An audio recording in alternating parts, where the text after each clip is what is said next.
Torah unto you, Abba Yahweh. For all the wonderful works, because you they have kept us from day to day, Abba Yahweh. Even, Abba Yahweh, as we kneel this moment, Abba Yahweh, we say Torah unto you. Now we will lift you up and give your precious name the honor, Abba Yahweh, on your Sabbaton today, Abba Yahweh. As we will continue to do. Every day you baruch us, Abba Yahweh. As the nation lift up their voices unto you, Abba Yahweh. Giving your precious name the praise, Abba Yahweh. And the songs that we sing, Abba Yahweh. And the instruments, Abba Yahweh, that we play all unto you. And oh yes, the dancing and the hallelujahs that we give to our great King, Abba Yahweh. Because we know there's nothing, Abba Yahweh, that we could do without your mighty power, Abba Yahweh. We know that you're the one that keeps us in the battle that we encounter, Abba Yahweh. You're the one that gives us the strength to press on, Abba Yahweh. The one day, Abba Yahweh, that we make it into that miracle, Abba Yahweh. Have your way in the midst of this house today, Abba Yahweh. Touch those that need a touch, Abba Yahweh. As your malak speak to the house, Abba Yahweh, that your Devarim, your word, go forth to the nation everywhere, Abba Yahweh. That they may see my care, Abba Yahweh. That they don't give up, Abba Yahweh. That they don't be discouraged, Abba Yahweh. That they stand, Abba Yahweh, trusting in the power and the might of your mighty hand. To take them through every situation that they encounter, Abba Yahweh. For your precious name, Abba Yahweh. For knowing, Abba Yahweh, that you will take them on through the battle, Abba Yahweh. Oh, we baruch you this day, Abba Yahweh. Hallelujah, hallelujah. Let us stand to our feet, nation. Blow the trumpet in the mouth of Yahweh and Yahshua, Mashiach.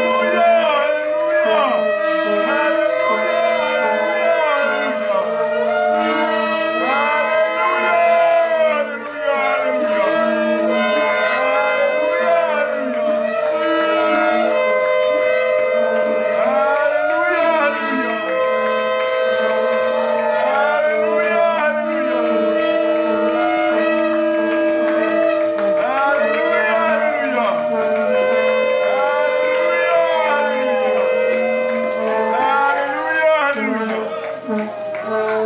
precious Yahweh.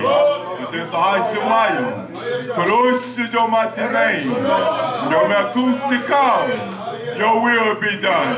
In earth, Yahweh, as it is in the Hashemayim. Give us this day our daily lesson. Forgive us our debt, Yahweh, and we forgive our debtors. And lead us not into temptation, but deliver us from evil, Yahweh. For yours is the Malkut, the power, and the honor, Yahweh.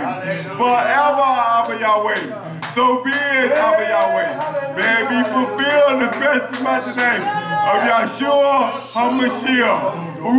Like this day, Yahweh, as we speak the deeper realm, the word to your nation, Yahweh. For we see, Yahweh, how so many go the many way, Yahweh. You just straight the gate and now is the way. They through, Yahweh. And like you said, Yahweh, on a few choose this way, Yahweh, to walk, Yahweh, in your image, your truth, Yahweh, to be that light that's set upon the hill, Yahweh. That will kill your people that you proclaim, Yahweh, that you are handpicked by your own children, Yahweh, and your demon will go forth this day, Yahweh. Let your nation soon turn and come back unto you, Yahweh. Make us that perfect mind of your son, Yahshua HaMashiach, I pray. Hallelujah, hallelujah.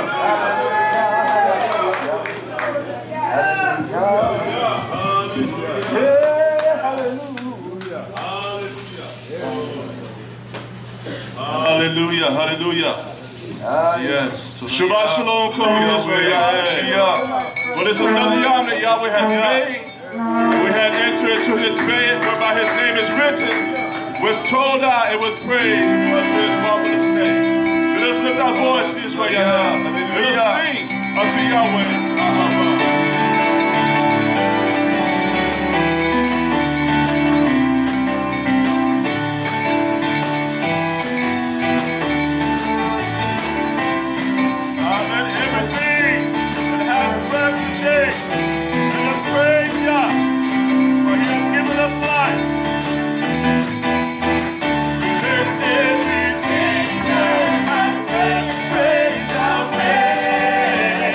Yeah.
our precious Abba for this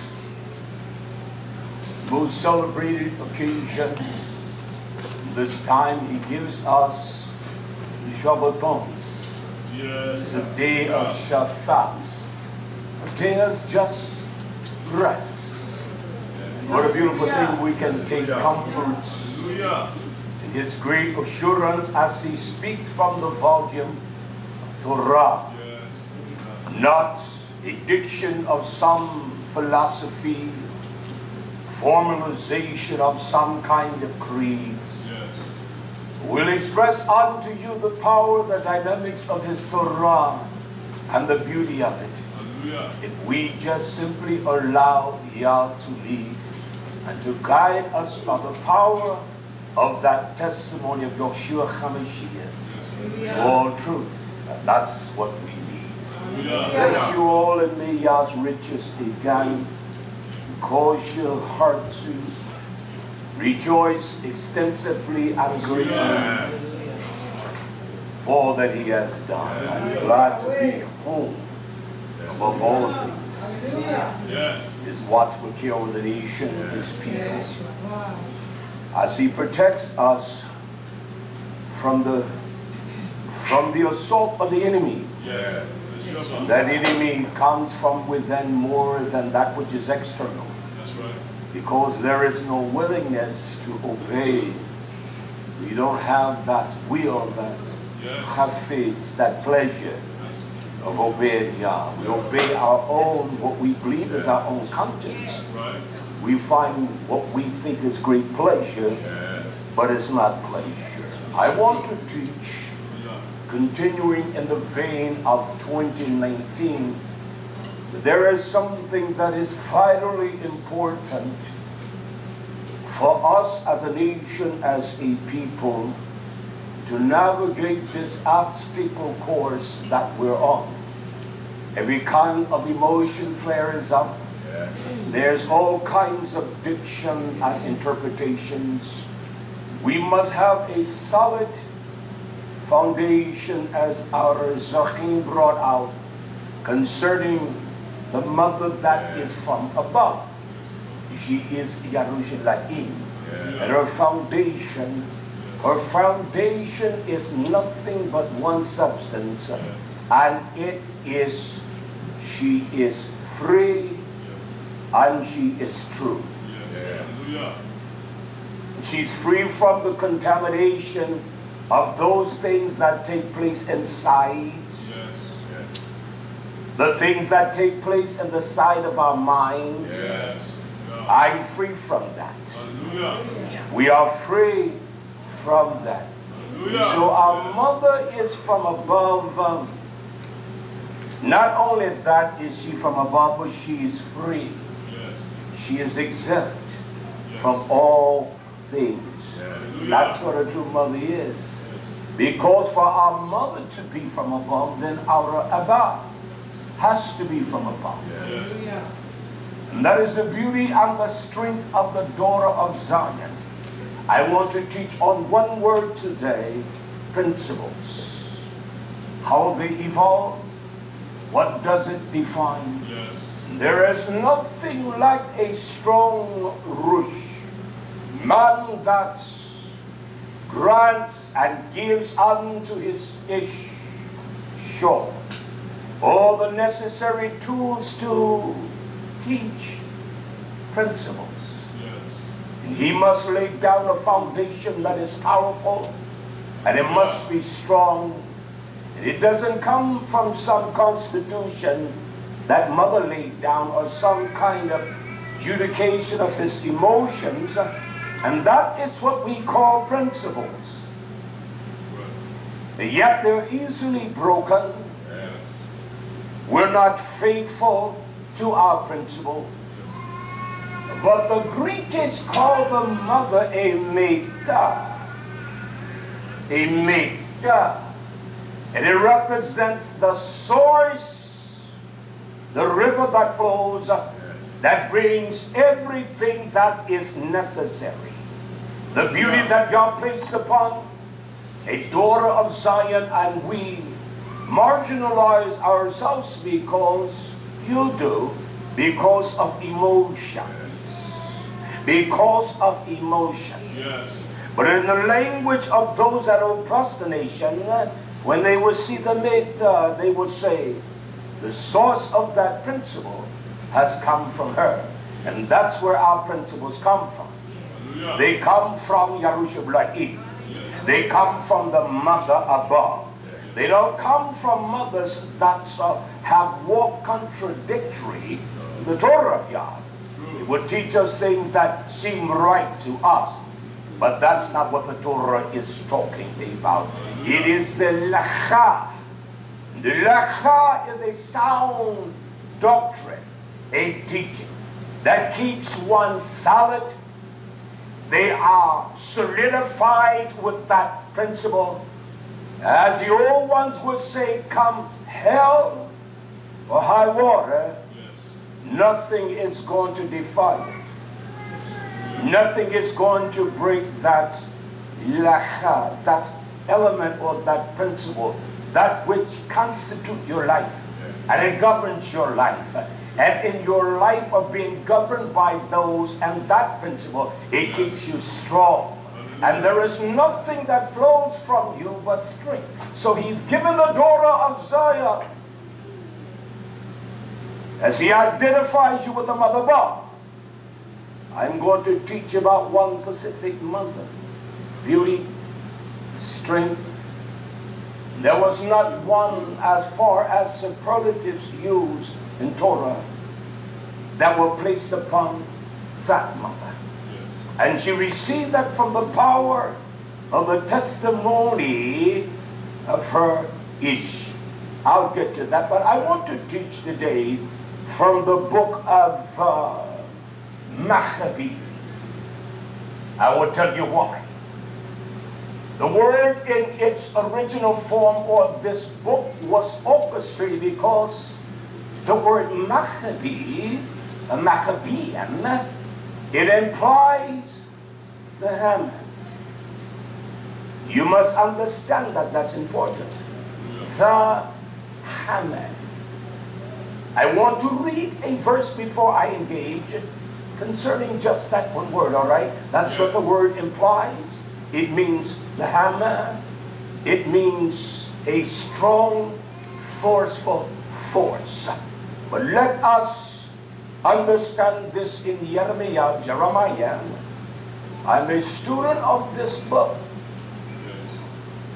It says in Jeremiah chapter 23, verse 29, I want to show you the hammer. These were not some wimpy, weak men. They were strong with tenacity, and they prevailed against all opposition. But look what the Navi Jeremiah says concerning the word hammer.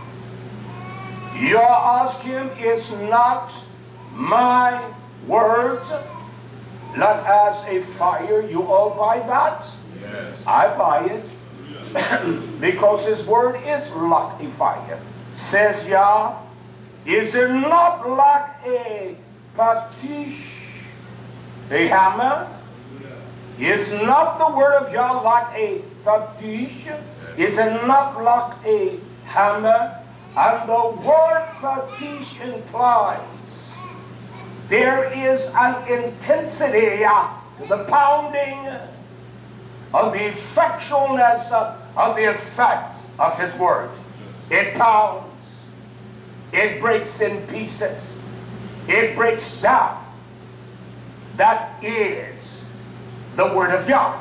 Yeah. It is like a hammer, a patish, that it intensifies when it sees that this concept or this principle cannot be driven down into the depths of the nefesh, the rebellious, dogmatic, wicked nation. And that exemplifies us as a people. That's the power of his word. It is a patish. There is an intense pounding of his fire. It pounds and pounds and pounds.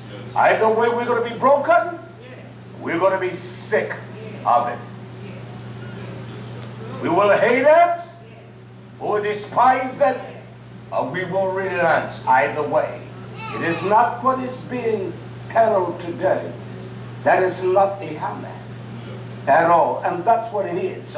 And so the word in the scholarship of men that understand the Hebraic, the Paleo language, a much greater sense than I do. But I'm a student that will learn from those that have the ability to teach me things. And I want to show us where this name, Maccabees, how it was originated, and it is spoken here in Shemoth, Exodus. I'll explain this to you. In Exodus chapter 15 and verse 11, the question is asked, who is Lord to you, O Yah, among the deceitful of folly of the gods? Can you compare Yah with any gods? The God of this world, the God of your mind, the God of your will, who is like him? There is none. Who is like you that is majestic? You are Ada, you are pristine and clean. Your words illuminate light and the brilliancy of your visual. That's what the word of Yah does. We allow it to get in the depths of our minds. It will begin to orchestrate the will of Yah. That's why it is a hammer. It must pound. It must pound. It must pound. It is not a word that will say, I'll give up the duty. It is relentless. It pounds, and it pounds. It is the patish of Yah.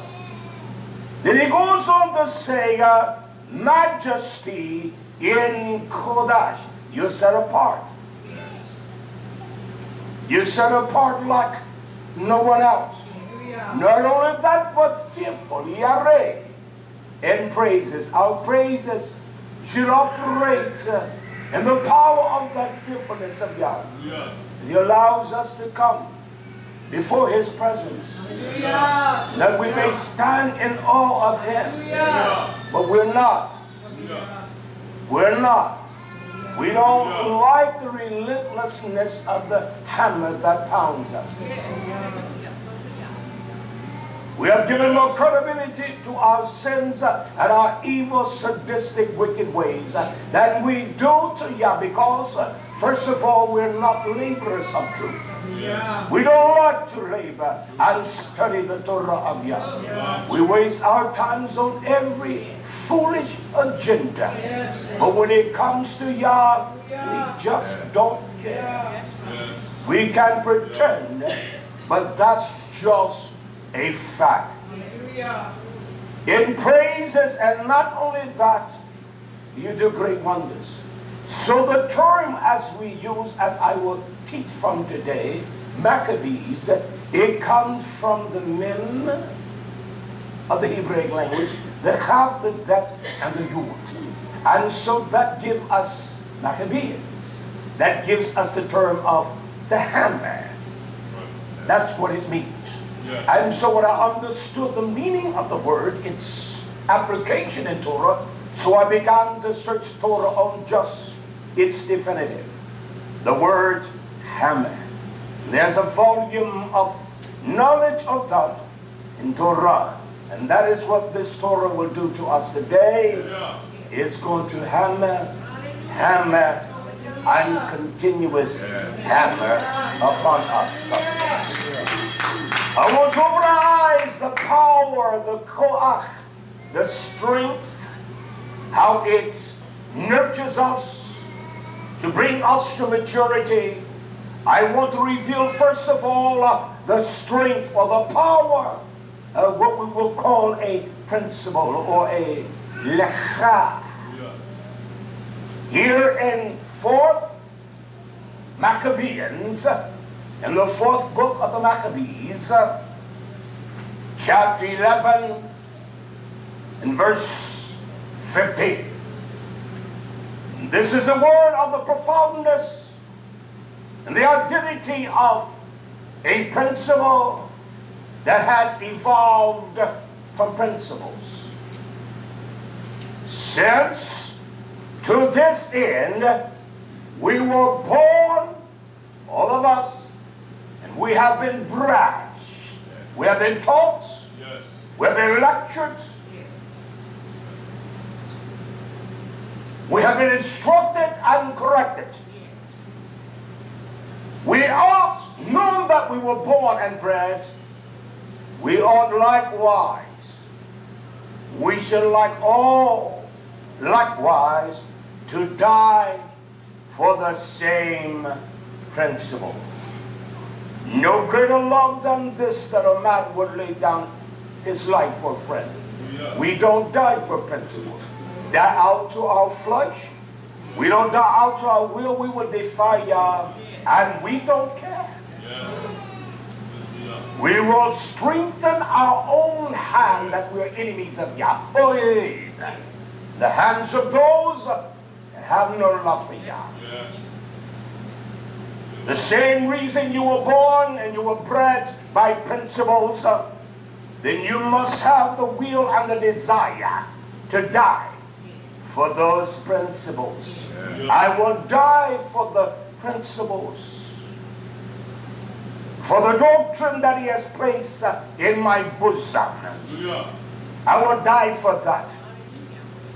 I am not going to obfuscate the will of God to change it, alter it, if I have no friend, if I have no family, if I have no wife, if I have no one to love me, it's all right. I mean that with everything that is in me. If it's not worth dying for, it has no value.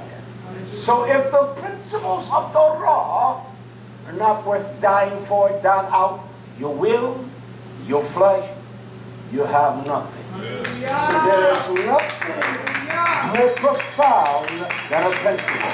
You were born, you were brought, all that you were taught is not worth dying for. Yeah.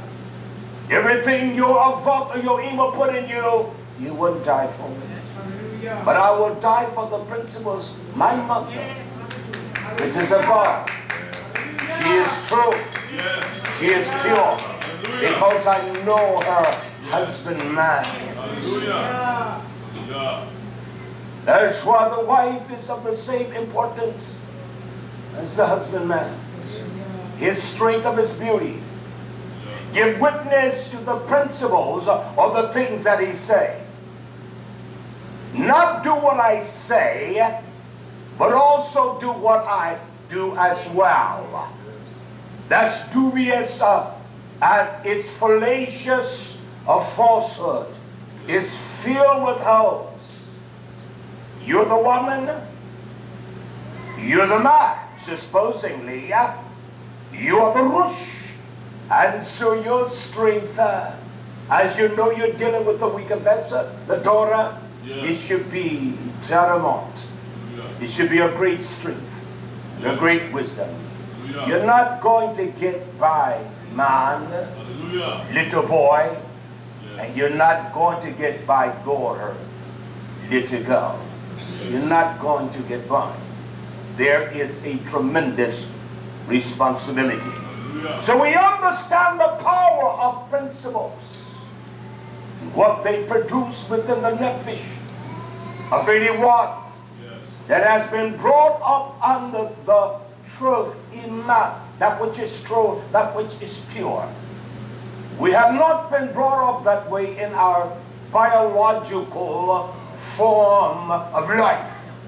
And now the power of the birth of God, it transforms us. It renews us. And it makes us a changed person. Because as Arazochim brought out the foundation, you cannot build a house without a foundation. And it's all right to have your nice hammer. I got a hammer that I use, I've had it for 10 years.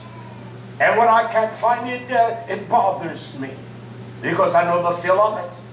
It's a excellent hammer, and I paid a nice penny for it too. You can't buy one for $5. Yes. I want to show us or display this Ima, this mother, her personality, her beauty. I have searched the Torah in great degree. There's no other one like her. She speaks volume because she had an ish that was a strong and powerful man, and the principles he taught by not verbalizing them, but his life. And she imparted that into her sons. That represents the very light, the menorah of YisraYah'ale. I'm going to teach from the book of Maccabees, but we're going to go through the stratus of Torah and see what she says. Hallelujah.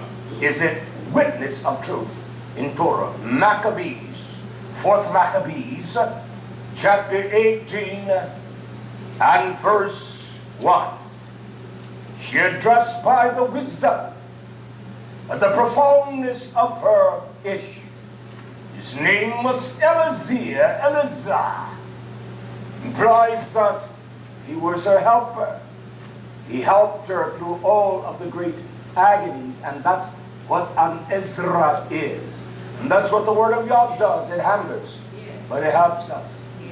It hammers, but it refines us. You can't build anything without the hammer. You can't.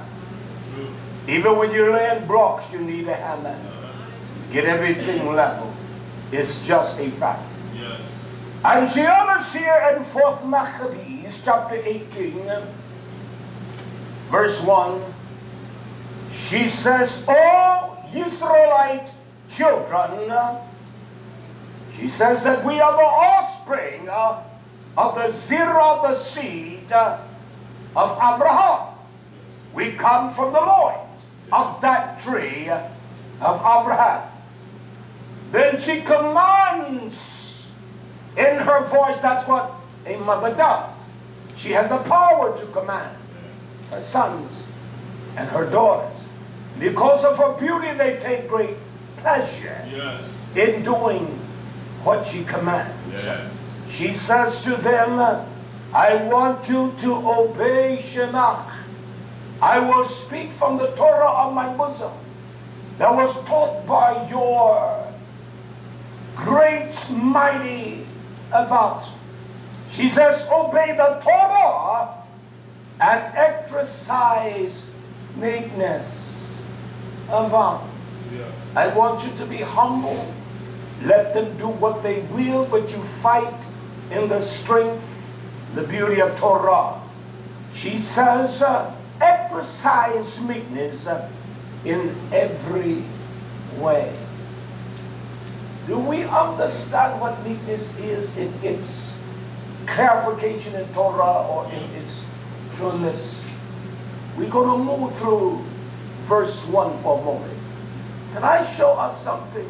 Yeah. Hold that in Maccabees. Sirach. Sirach chapter 3, verse 17. We have this delusion of meekness. I read this, my friend. The teacher of Torah dynamics, Sirach, he says in Sirach 3:17, my son, I want you to perform your task in meekness. I want you to do this and exercise all things in Avat. Look what she says after the semicolon. Then you will be loved by those whom Yah accepts. So we think we're going to be loved by the children of hell.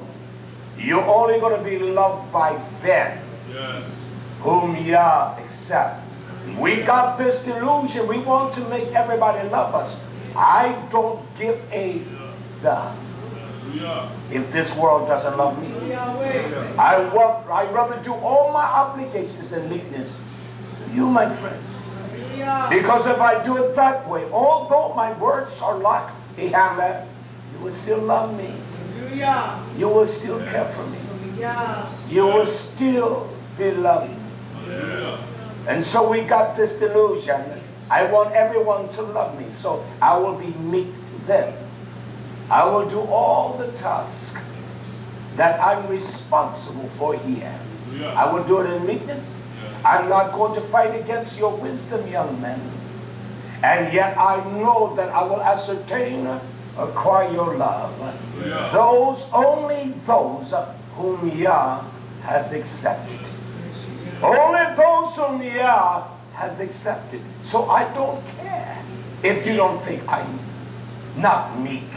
It makes me no different. We're trying to appease a corrupt generation, but we don't give a knickers worth of fatback's grease in pleasing Yah. Oh, I got a road here to travel today. I ain't going to get to the end. Let us look at this. The Zerah, as 4th Maccabees indicates, we're the seed of Abraham. Let's see what the Torah says in Isaiah, Isaiah chapter 45 and verse 25. This is what the Nabi speaks to us by the power and the will of God, Yah, to give us exaltation. He says in verse 25, in Yah shall all the seed of YisraYah'ale, which is the seed of Abraham, they shall be justified. Yes. Let me impose there. All of his seed shall be Sadiq, Sadak. They will walk in the righteousness of the principles of Torah. They will obey the Torah of Almighty Yah. They will cleave unto the Torah. And then there is a comma there, and they shall, hallelujah, they shall bless his name. I ask us the question, are we truly blessing the name of Yah? Do we truly hallel his name? Or is it something that we perform only in this place we call the tabernacle of Yah? We're full of our ways because our principles are wavering. Yes. They easily shaken, and we give up on our principles. But the principles of Yah, they're strong. She had 7 sons. Again, the seed of YisraYah'ale, of Abraham. Hebrews chapter 2 verse 16. This is what Shaul writes unto the nation, the elect of YisraYah'ale. He speaks these words emphatically. Hebrews 2:16. For verily, it is a sure thing. It is a certain thing. It is absolute. He took on him. He took not on him. He did not come here in the power or a form of a melach or the melachim. He did not take on that form. Nobody knows what I endure. He did not take on that form of one that came from the heavens, that was terrestrial. He did not come in that form. That's why we're without any reasons. But he took on him the seed of Abraham. Was not he the seed of Abraham, Yaakov? And the power of the promises, they were in Yitzchak. Did he not take on the seed of Abraham? And he sinned. He lied. He did not take on the formation of the body of a melach, but he took on that seed. So you tell me you got an excuse? You tell me there's a reason for us not to be shaped and formed by the principles of Yah? We're full of it. And what they're calling 2019, none of them are ready. Hallelujah. We're not even ready for death. And that's appalling. I said to my Yeshua, I said, I will probably leave the world before you. I said, but if God gives you a strong, beautiful man to marry, you marry him. I almost broke out in tears because death is my preparation every day. You immature, silly ones don't even understand that because you don't have enough of spiritual truth in you. Look what he says here now. Yah says he took on the seed of the Zerah of Abraham. So we have the optical personifier of the seed of Abraham that came through flesh. And yet the principles of that he was empowered with, not only by the strength of Yosef, but by the strength of Miriam, because his birth was out of Jerusalem, the city of Yah, the city above. And that implies we must keep our mind the things heavenly. We keep our minds on the things that are sensual, carnal, and pleasurable to our flesh. I want to see it.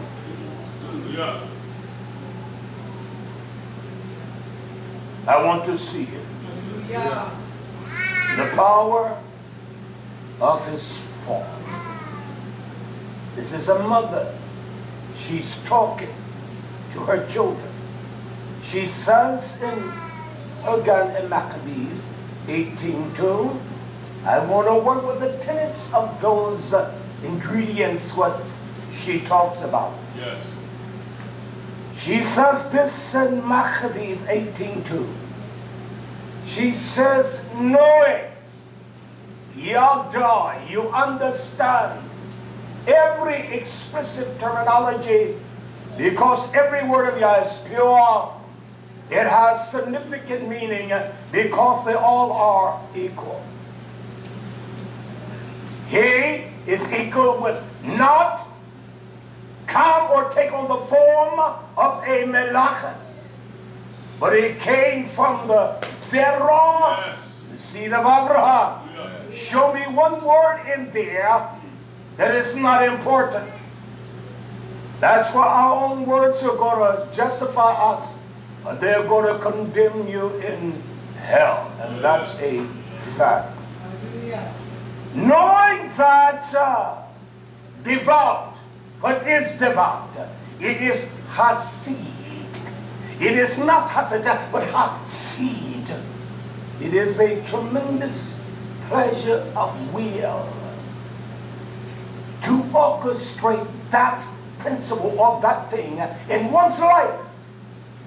That nothing circumvent, nothing cause you to change. Knowing that devout dibra principle, what you regard, what is strong, knowing that devout reason is master over all emotions. Your commands us, come, let us reason together. How do we reason? Out of our immature, simpleton mind of emotionalism, or out of the Torah of Yah?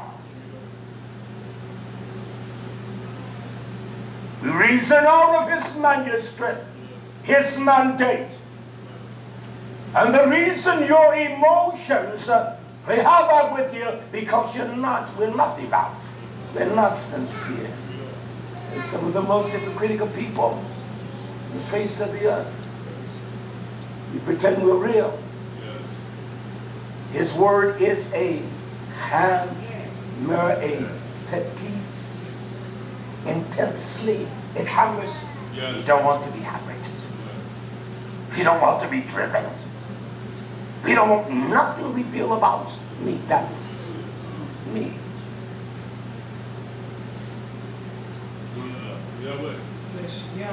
Principle takes precedent over emotion. You would defy the principles of Yah for the most violent enemies of Yah. Yet for those that strive in the knowledge of the principles, we really don't care. In essence, we don't give a damn. Yeah. We don't care. It takes, or it is master over not some emotions, but it says all emotions. Not only of suffering within. That's what principle does. I know that I'm waiting on him. He's going to renew me. See, that principle takes precedent of all the things that are within you, but also those from without. That's the power of principles. And that's what this Imma, she utters the beauty of YisraYah'ale. Knowledge came from her mother. And our mother is YisraYah'ale. She is from above. Our knowledge comes. It comes from the most violent, reprehensible corruption that is perpetrated here. And you build on the false delusional thing you call principles of your mother, your father, and those that are your associates. You're going to die a fool.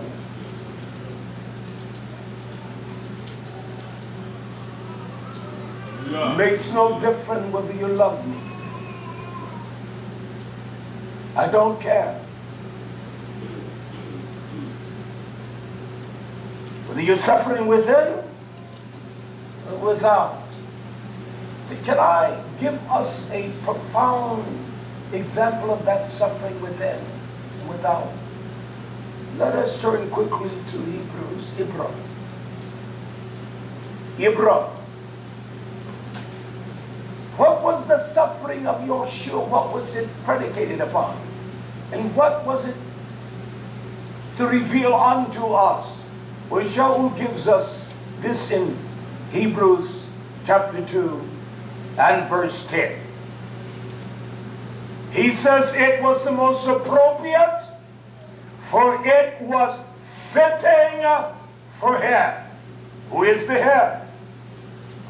No one but YHWH HaMashiach.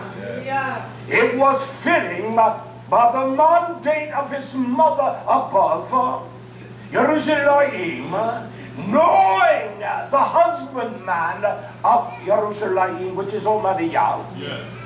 It was fitting for him, for whom are all things, and by whom are all things, and bring in many sons to splendor. That was his motive, bring us to the excellence and the splendor of Yah's brightness. The light that illuminates in us. A comma to make the captain. And that's what he is. He is the captain of what? Our Yeshua, our salvation, perfect through what? Through suffering. You don't understand that even those things that trouble you within my corrupt mind, that spends very little time on Yah, that doesn't care about the things of Yah, yet he suffered, not only suffer within, he suffered without. He was rejected by those that were of the seed of Abraham. He was rejected by those that said that they were the seed of Abraham. And when it came down to his death, those of the Zerah of Abraham said, give me Barabbas.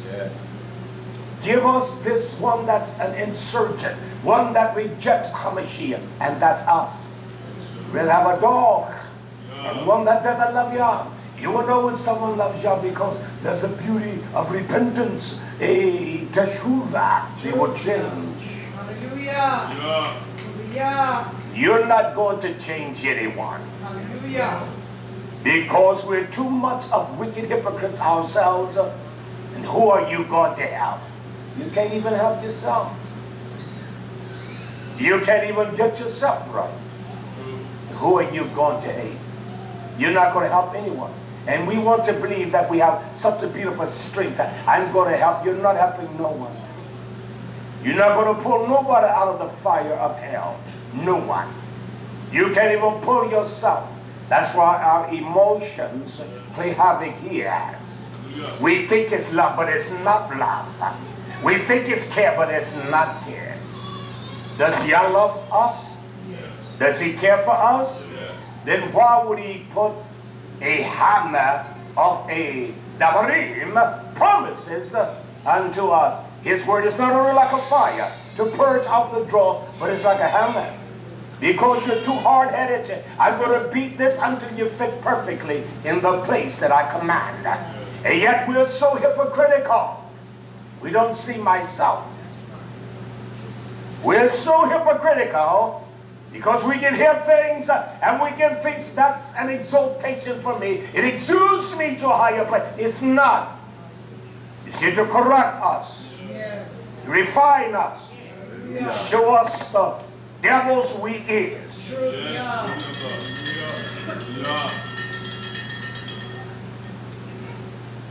He suffered so that even the afflictions within, they are not of the same level and measure of Yahushua, but to me, it is of that same level, because it is.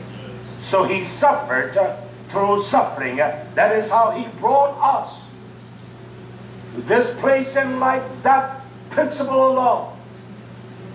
It's almost young man seeing the very garrison and gruesome type of things one's mother or father goes through.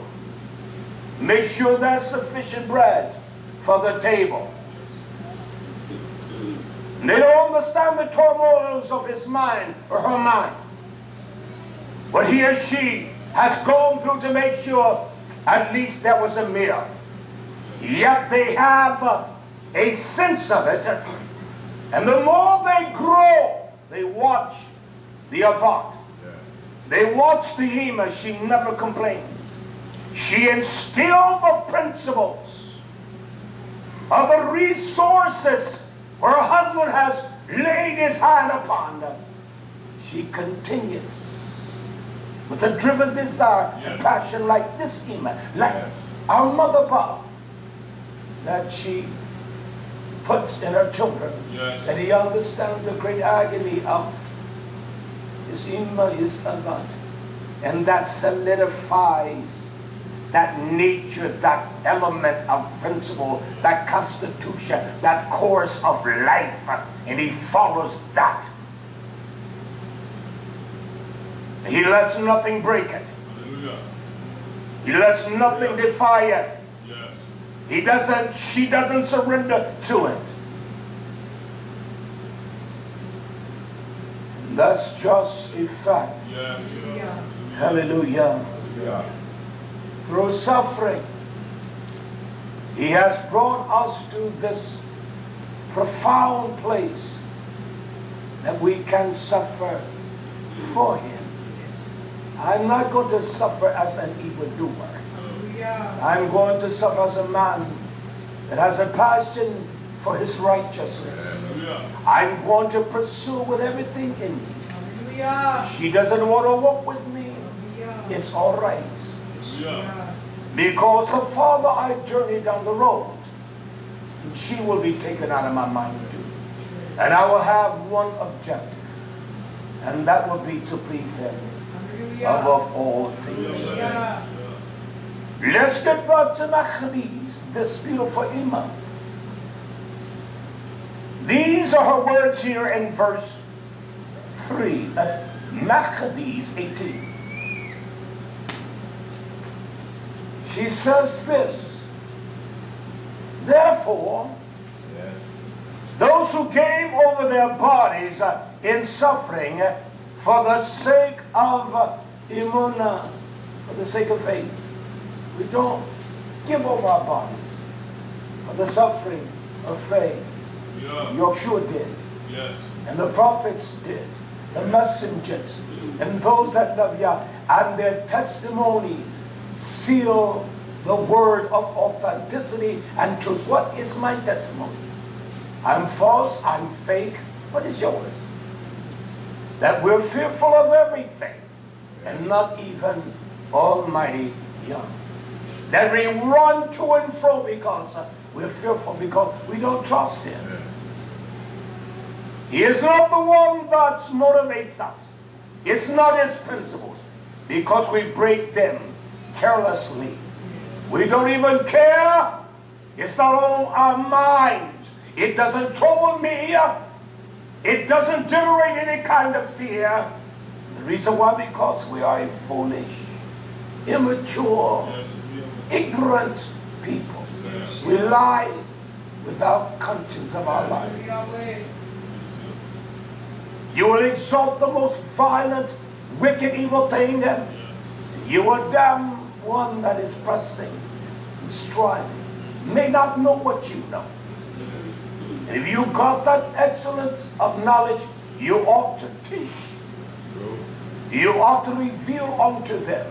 You got time for all of your doings, but you don't have a damn second for YisraYah'ale.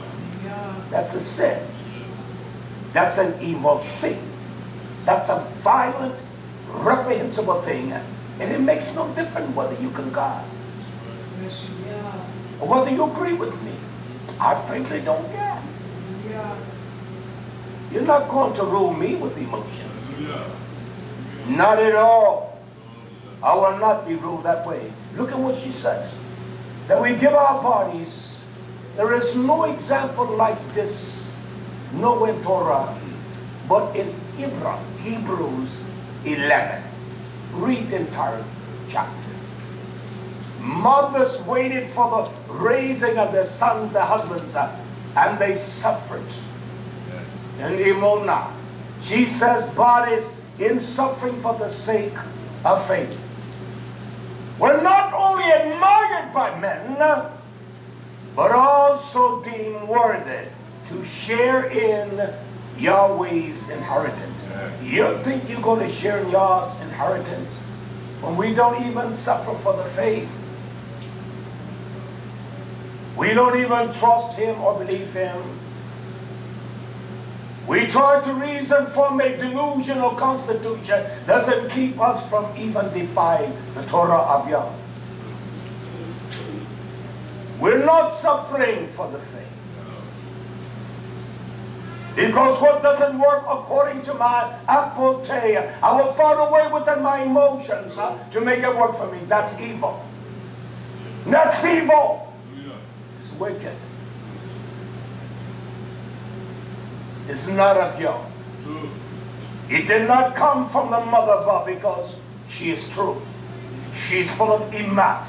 And everything she speaks comes from the bosom of her rush, her head. Yah cannot lie. That's a fact. Hallelujah. Not only were they admired by men. Can I impose something just for 1 minute? We're not lovers of this book. We're lovers of cell phones, packet phones, everything but Yah's truth. That's all we want to do, YouTubing. That's a fact. That's a fact. No doubt about it. I want to read something here quickly. I want you to hear this, all right? Just a few verses. Hallelujah, hallelujah. It says this. By Imuna, without it is impossible to please Almighty Yah. For he that comes to Yah, or enter in the word come, bo, to enter into his heart, he must believe that Yah is, and that He is a rewarder of them that not seek Him. That diligently. The effort is so sincere. Yes. We are a bunch of lying hypocrites. True. You're not diligently seeking Yah. But those that diligently seek Him. That is the way that we must seek the Abba. It talks about these all died in Emunah, not having received the promise. Well, the man who I'm reading of the writing of this book, Moshe or Ezra, Shaul, they all died in the Emunah. YisraYah'ale, these men died in Emunah, not even seeing or visibly seeing the power of the promise of the coming Melech, or the king of YisraYah'ale. But they seen from afar off and were persuaded. They were persuaded by them that have died before them. Listen, YisraYah'ale, let's examine ourselves. I can't say there was no one in my life that I can say in their death gave me inspiration to press on for Yah. Maybe you can't, but I can. I can't see a wicked cousin dying that gave me inspiration to serve Yah. Neither can you. Hallelujah. I cannot see a wicked aunt, a wicked uncle. I can recall no one in my life that gave me inspiration or gave me the principle of that inspiring desire. Press on. Irregardless of the circumstances, don't allow your emotions to supersede what the book says. And I know all of you all think you have, but I would say 99.9% of you all are flat out liars.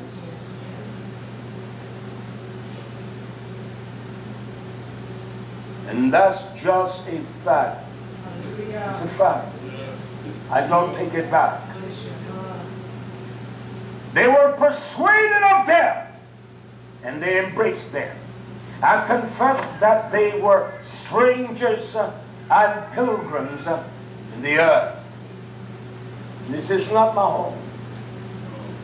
Yahshua suffered. But there is another diction here in that same chapter, said that there were those like Moshe, he chose rather to suffer the affliction with the people of Yah than to enjoy the pleasure of sin, his selfish ways. This mother taught her sons because the testimony of her husband taught us. It taught her. She taught her son. He chose rather to abandon all the riches of this kingdom of YisraYah'ale and suffer affliction. How many of you will suffer affliction with Yah's people? You will suffer with a wicked derelict of truth because they can't tell you you're evil. They can't tell you you're full of your own sinful, self-righteous ways. And that's why you can embrace that. That's why you can laugh and enjoy that. I don't laugh with men. I don't play with men. I don't care, men don't like me. And I say things that men that are shallow, they're going to become offended. I say things that women that are emotional, they're going to become offended. But I don't apologize because I'm speaking from the book. Fact. They esteem the great reproach of Hamashiach greater than all of the riches and the treasures of this world of YisraYah'ale. We've come out of YisraYah'ale, but we still have her ordinance, her teachings, her doctrines. They are still in us. They are still in us. They are still in us. Look at what Shaul says about this suffering for the sake of faith, Emunah, and the inheritance of Yah. I want to deal with that first aspect. In 4th Maccabean 18:3, he said that God is suffering for the sake of faith. Look what Shaul writes on the gathering there of the Colossians, chapter 1, verse 24. He says concerning his great affliction, Colossians 1:24. I do, he says, who now have rejoicing in my path in my suffering, in my affliction. Tell me one of us that have that kind of an attitude. You must do it by Imunah. It's going to take this to die. We become fearful, intimidated by the smallest of affliction. For you, he said, I rejoice because I know I see the work in you. I see the will, the purpose. I see the desire and the power and the witness of HaMashiach that now fills up that which is lacking in the afflictions of Yeshua HaMashiach. Where? In my flesh, for my body's sake. He said, knowing that you are sincere, knowing that your faithfulness is sincere, all of my affliction, it brings joy. It brings a tremendous sensation of delight, because I see that it works. Not only in me, but it works in you. We, a generation of such corrupt minds, and they have been corrupted by our emotion, principles. One that is devoted to Yah.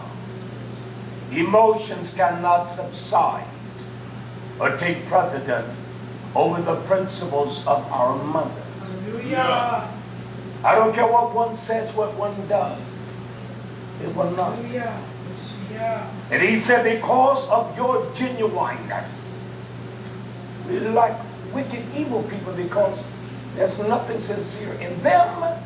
And so we don't have to be sincere. You can say what you want to. It's just a fact. He says, which is his body's sake, which is the congregation of YisraYah'ale. Wherefore, I am made an a servant, according to the will, the time, the dispensation of Yeshua HaMashiach, which is given to me. Why? For you. To fulfill the word of Yah. You can't fulfill the Torah of Yah unless you understand the principle of that affliction and that suffering. That is what fulfilled the Torah of Yah, because you don't rely upon your will or your emotions, but you rely upon Him. And if we say we do, we are some of the most corrupt individuals. That we exude and exalt ourselves and know that I'm telling a flat out lie. That's not our attitude. Hallelujah. And so it's easy getting over onto those that are just like you. They don't care and you don't care. And Job said all of these great afflictions are in me. All of them.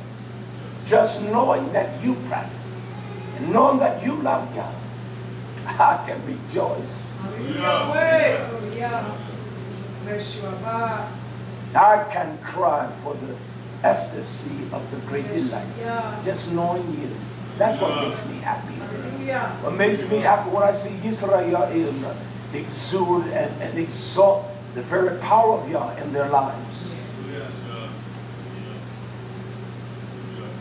It's one thing that the world, they don't know me, but they know me. The little trip, I was walking down toward the beach. There was this Caucasian woman. You knew that she was with a man of my hue. He was blackish, young. I had on what I wear around here, nothing fabulous. It's embracing my shawl.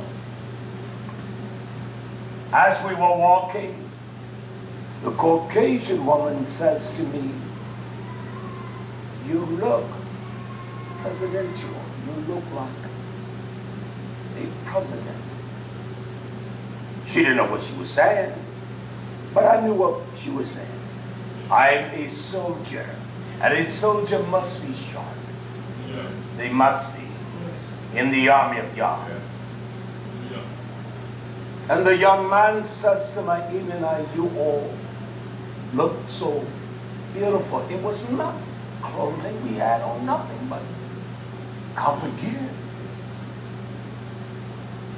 That doesn't speak anything. It was in the elevator and I was carrying my lounging chair. I knew where she was behind me. And this tall person, about 6'6", 6'7", he could eat off your head, my friend. He was tall. And he says to me, you almost hit your wife with that chair. I got close by him and I said, how do you know? That's my wife. You don't know that. How do you know that? He says, because your look alike. Fat nose. I understood what all of them were saying. That's not the only difference. We are a peculiar people. If we obey, if we obey. I was out one day, there was no one there. And I went in the ocean. And so I said to my Ishon, sit in the chair, I'm going to dance for you. Not this wicked mess. But I danced like the swan. And I did African dances. And I danced and I serenaded her. This woman of mine here running by, she says to my Ima, you ought to film that. There was a man in the great distance watching. He walked down and said, I saw you dancing for her. Why am I saying that? Because we as Yah's elect, we represent the kingdom power. They don't know. They do not understand. But our person speaks louder than anything in the world. And that's a fact, my friends. I don't play, I didn't laugh, I don't do that with people. That's me. And no one is going to convince me to do it. Because I was not bred that way. And I won't do it for anyone. We are a people that don't even know the value of us. We have desperately depreciated the value of Yah's Torah. We are the inheritance. Look, let me get to that quickly. Because the mother says here, because we shall share in the inheritance of Yah. And this is what the Torah, what Moshe says to us in Devarim, and Deuteronomy chapter 32, verse 27. And we may understand the inheritance of Yah. And above all that, we must understand the splendid things and the excellent things Yah has done for us as a people. Amen. Deuteronomy chapter 32, verse 7. The Nabi says, remember Zachar. I want you to remember the days of old. Yes. Take me back to where I came from, Yah. I remember them. When I see things, I don't think of things that are this corrupt. I think of things that were multi-million in my mind. They built a monument. When the weather changed, I think, I said to my Ishon, we were going, I said, I would certainly like to pass during this time of the year. I said, the beauty of it. I said, but Yah's will be done. She said, I would too. Don't be silly. We're not going to kill ourselves. We're going to wait for His time. Consider the years of many generations. Ask your Abba, and He will show you. The only thing we have to do is ask Yah. How is He going to show me in a vision? He's going to show me this Torah. He's going to show me the wisdom of His Torah. He said, not only that, your elders, your Zakim, and they will tell you, where's the old wisdom? You don't have it. I used to love sitting, talking with a grandfather. He didn't know Yah, but the things he told me and taught me. just of the yesteryears. I was so intrigued. And there's one thing I could remember because the stories were always the same. They never changed. I would look for the key component of the word that he used. He would use that word consistently. Where are the elders? Where are the elderly mothers and the elderly men to teach and to show the young men and to share with them the knowledge of God's wisdom or just the experience of life? Where are they? Where are they? They're nowhere to be found. Because we don't have time for that. We got time for everything that satisfies us, but we don't have time for y'all's people. We don't have time for that. I take time with people. I make people engage with me. It was a matter of the pier. We began to talk. I went to talk with him. And he began to pour out his heart to me, tell me. He said, I am from Hawaii. I know that. You weren't from America in the sense of the law of 48. He began to tell me, he said, it is so difficult to live. He said, we have a small 2-bedroom place. It costs us $2,400 a month. He said, I came here because my son is in Fort Jackson. He will eventually graduate, go to college and become a second lieutenant. And in the culture, my people have been taught, he must help us, take care of us. You understand? But he said this that startled me because I know it's happening everywhere. He said there are no fish to catch off the coast of the Pacific around our islands. They have robbed the greed of our lusts. They have robbed the oceans. They have stolen. And we have pillaged. We throw away because we don't give a damn. New York City alone takes 1 million chickens a day. Just in that city alone. We're insane people because we don't care. I do care. I care about the environment, the things I will not do. Because I know it hurts. The things I will not do. Because I know it's beneficial to the environment. No, I'm not talking, I'll get no tree. Well, there are things I will not do, nation. There are things I'm not going to do. Listen to what he says in Devarim 32:8. When the Most Kodesh High divided to the nation their Nachal. That's what he divided to the nation. He gave them a possession. There's a comment. And then what he did, when he separated the sons of Adam, he set the bounds of the people according to the number of the children of YisraYah'ale. Why? For Yah's portion is his people. Yes. Or they his portion. Not every nation is the portion of Yah. Because there's a continuous, this is a compound sentence. It's identified with a semicolon. He says Yaakov is the lot of his inheritance. That's the lot of Yah's inheritance. And that mother knew that. That's why she could instill, he is the lot of Yah's Nahalama. He is the lot of what? Of Yah's estate. Yes. There's a difference between a possession and one possessing an estate. Because the riches are gigantual. The divestment is so voluminous and so out of range you don't even know. We don't know what's in the inheritance of Yah's estate. We don't understand the power and the beauty of love. We don't understand the power of care and understanding and wisdom. We don't understand that. He gave all the people an inheritance. He gave YisraYah'ale something in that man that was different.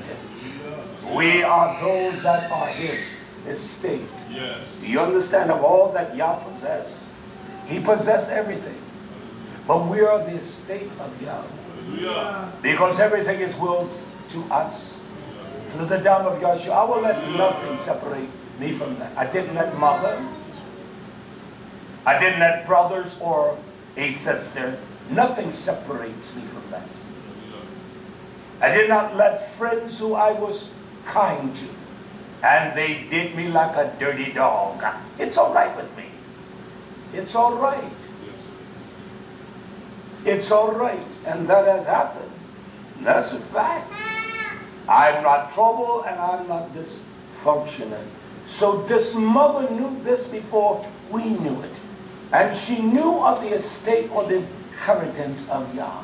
You must understand that Maccabees, it was a time and a period when there was an assault upon this nation of Yah's people against the Hebrew nations of Yah, his people. And the reason why through the Roman Empire and all, those that were true to Yah, they refused to worship the gods of the Greeks. They would not worship the gods.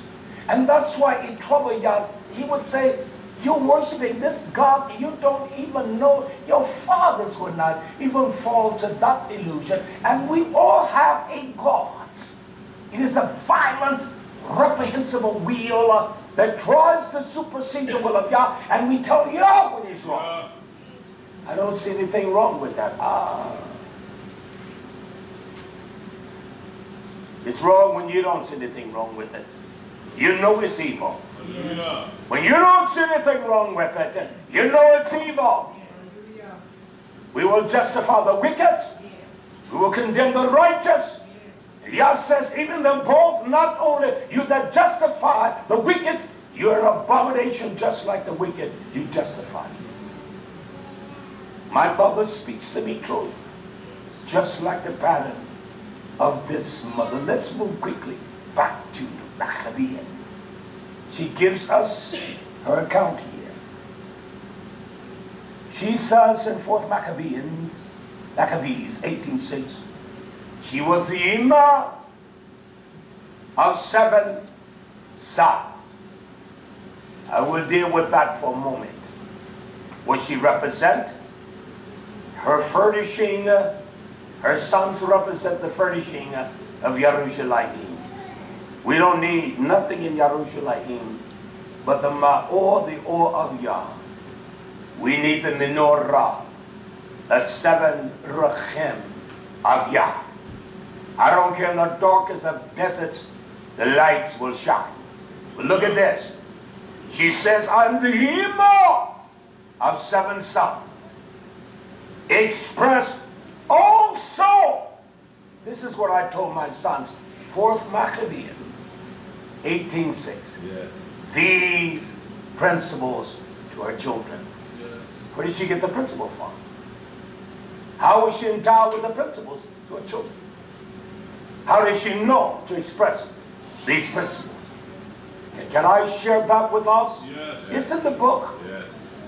Right in the 1st chapter of 4th Maccabees, 4th chapter, 4th Maccabees, chapter 1. I will show you where she got the principles from. She says this, I could prove to you from many and various examples that reason is dominant over emotion. You reason, don't you? You reason with your feelings. You reason with your lies. You reason with your emotions. You reason with other lies and those that are the same emotion, the skittish ways as you. You don't want nobody to bring the hammer on your buttocks. You don't want nobody to tell you you're silly, you're stupid, you act like a child. We don't want nobody to tell you that. We don't want no one to tell me I'm wrong. So this mother knows, she knew that reasons, or the Torah, the Lacha, it's stronger than runs emotions. That reason is dominant over emotions. Verse 8. But I can demonstrate, I can show you, its best form of noble bravery. Those that are brave, or the bravery of those who died for the sake of virtue. And that's what Hebrews 11 teaches us. We don't have no virtue. We're not going to die for nothing. Yeah. We ain't laying down nothing for nobody. We're not going to lay down our lives for our friends. We'll lie to them with any kind of concept of the thought of guilt. Man will lie to his wife knowing that he is a dirty dog of a beast. A woman will lie to her husband and children knowing she's a sordid, evil thing. Knowing that. With no compunction. Period. She said, I show you one who dies for the sake of virtue. This is her man here. Eleazar. And the 7 brothers and their mother. They all died. We're not laying down nothing for no one. We don't lay down our emotions for even our friends. And that's a fact. We're not afraid of Yahshua because we don't do what he commands us. We love Yahweh with all. Love our neighbors as ourselves. I was thinking during service, because one posted writes, the music is so beautiful. Our Zachin Birmi has a robust volume of speech. Everything is beautiful except you.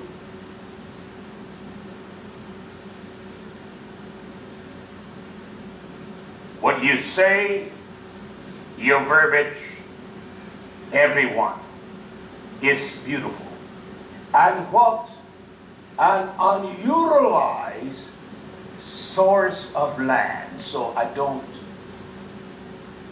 we don't utilize what we have here in the most comprehensive and the most potential way. But I could have written her back and spill out a volume of verbiage. But if she's listening, I will teach to show her just how ignorant she really is. Yeah. I don't verbalize against women that look like you, because they have been assaulted, insulted.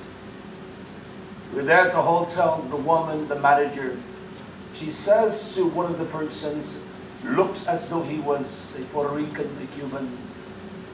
She says to him, because she had called the room, she says to him, I want you to come and meet this man that I'm waiting on. Because you need to be trained by him. That's what she told him. He was smiling. I didn't talk y'all to that woman. So you don't find people like him that are so courteous. And I do that with everyone. Sure. Thank you, ma'am. You want to get nutty with me, just give me my receipts, man. Please. Thank you kindly. Let me get out of here. I don't play with people. Sure. And she said, come and let this, look at him. That woman didn't know me. Don't worry, you're going to get your discount. I know that. Because my friends took care of that for all of us, all right? Hallelujah.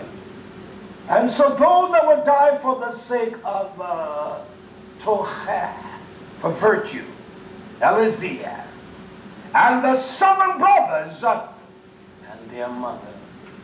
This mother speaks of an account of witness. What does the 7 brothers represent?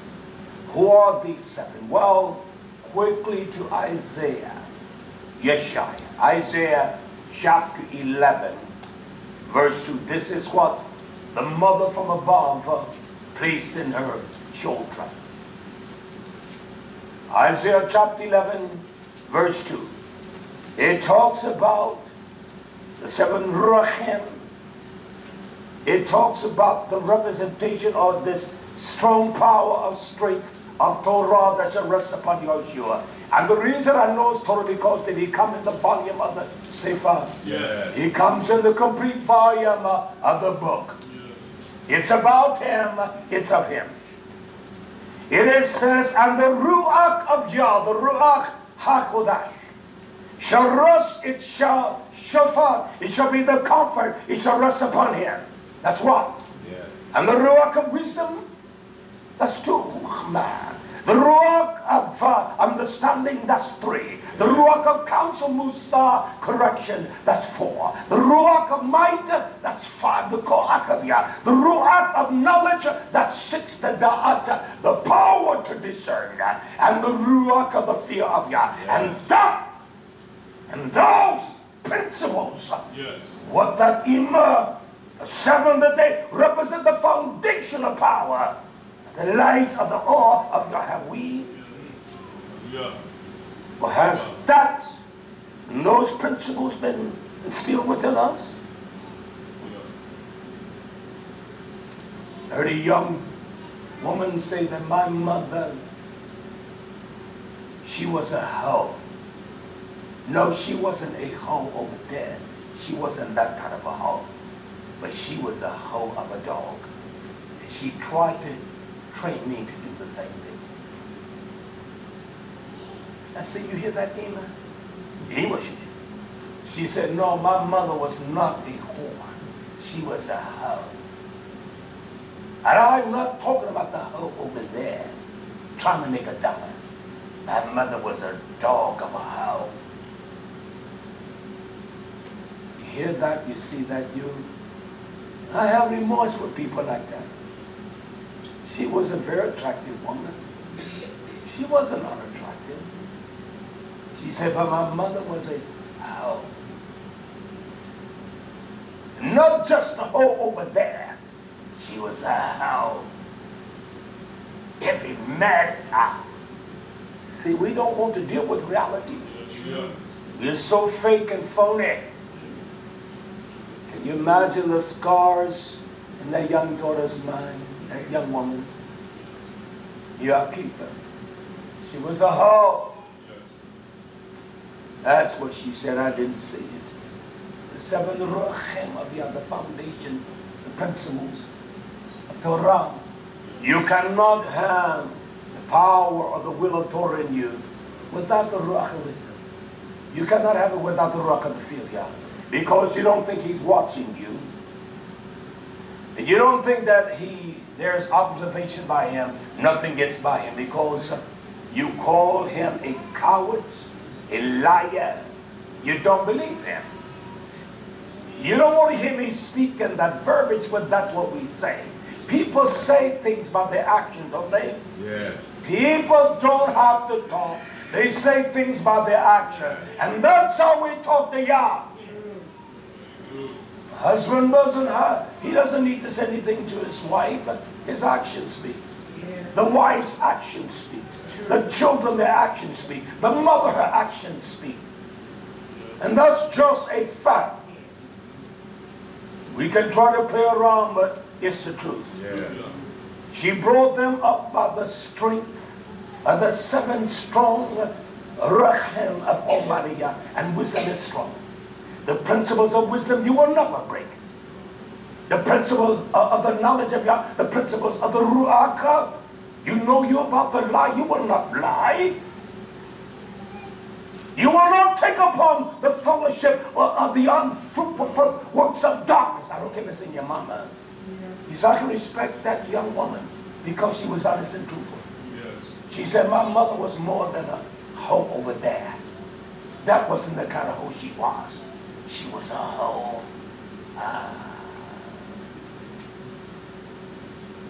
We're all self-righteous. We don't want to hear that too. Yes. His word is like hammer, a patouche. It crushes. It crushes not just with blows, but patouche means intensity of blows. And, whoa! I want to give us some more understanding about the seven sons of woman, what they represent in Revelation. Gilead, now Revelation chapter 4 verse 4. Revelation chapter 4 verse 5. Yochanan say, I saw the power of this Haron, this vision, proceed from the throne of Almighty Yah. It came as lightning, and there was this volume of robust sound as thunder. Revelation 4:5. And the voice says, I heard the call of the substance of all of what it represented. He says, and there were 7 lambs, 7 sons, 7 ruach. It's going to take the ruach of Yah, ruach of wisdom, the ruach of counsel, for us to come to perfect understanding, complete, whereby we're willing to lay down our lives for Yahshua. No different. We don't have that. We're not going to lay it down. I will prove it in the teaching.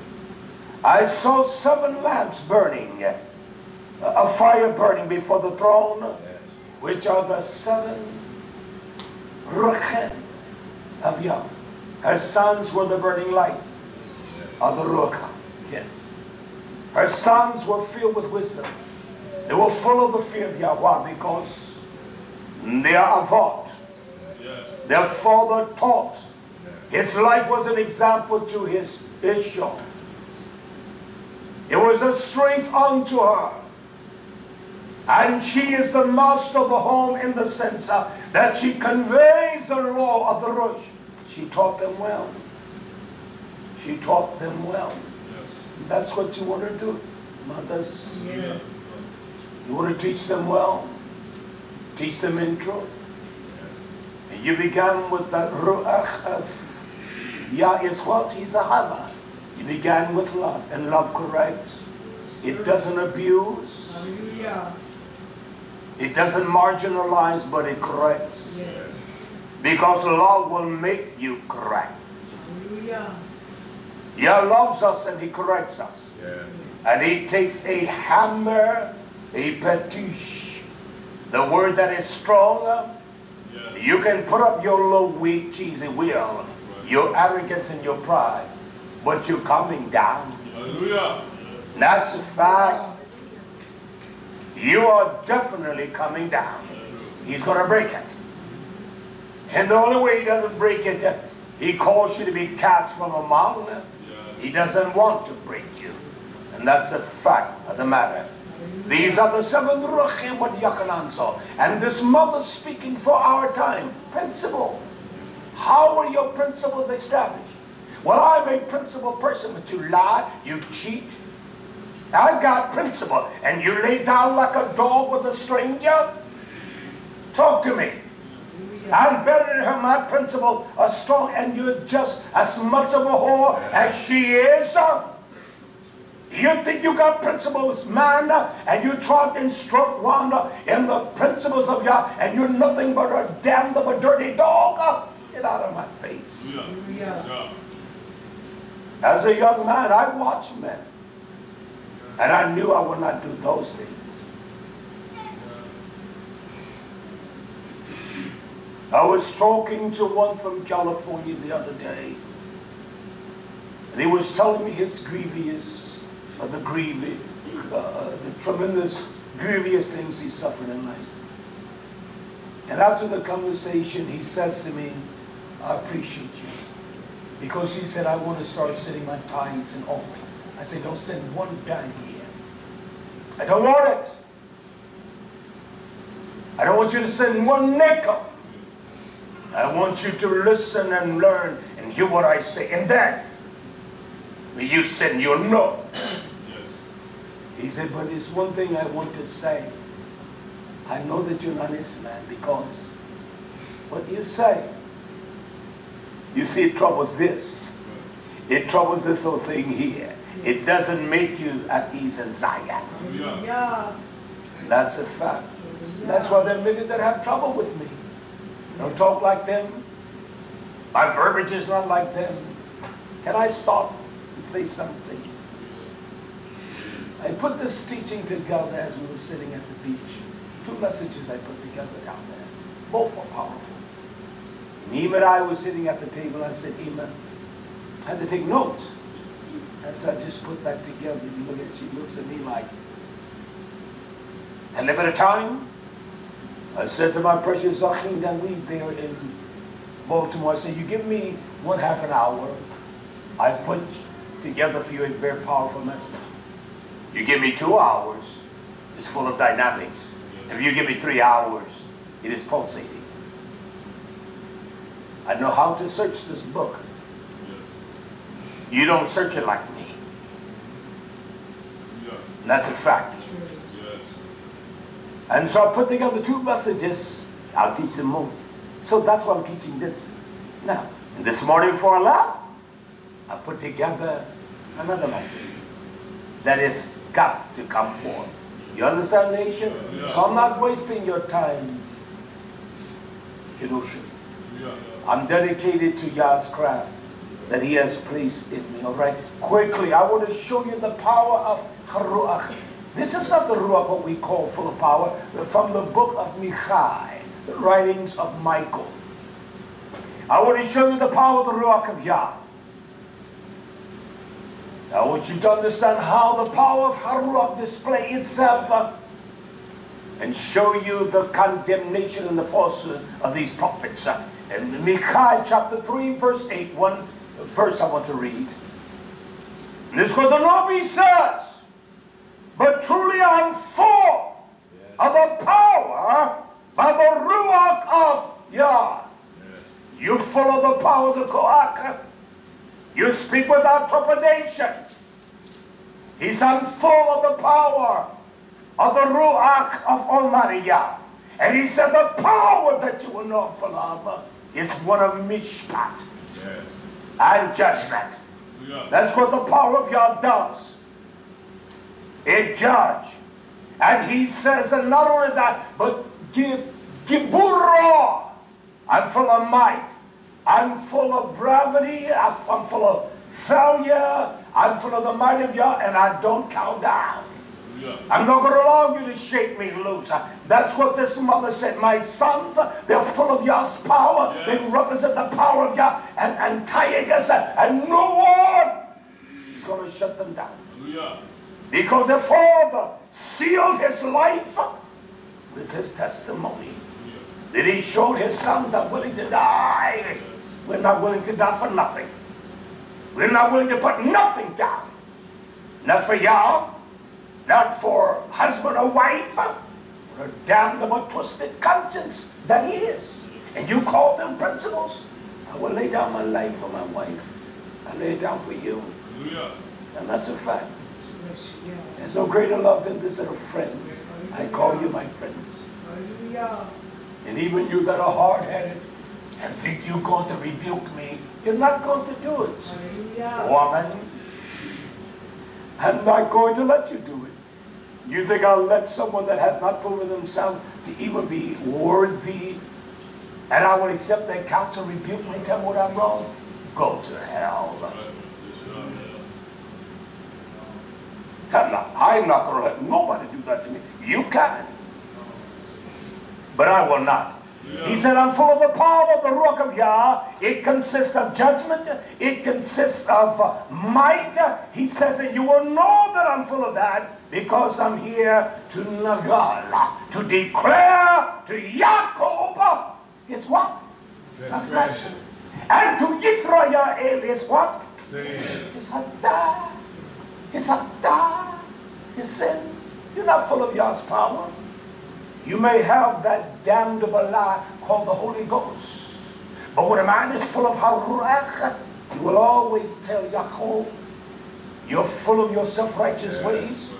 You despise your brother Ephraim, and you're both wicked as hell. Both of you all's mothers were nothing but whores.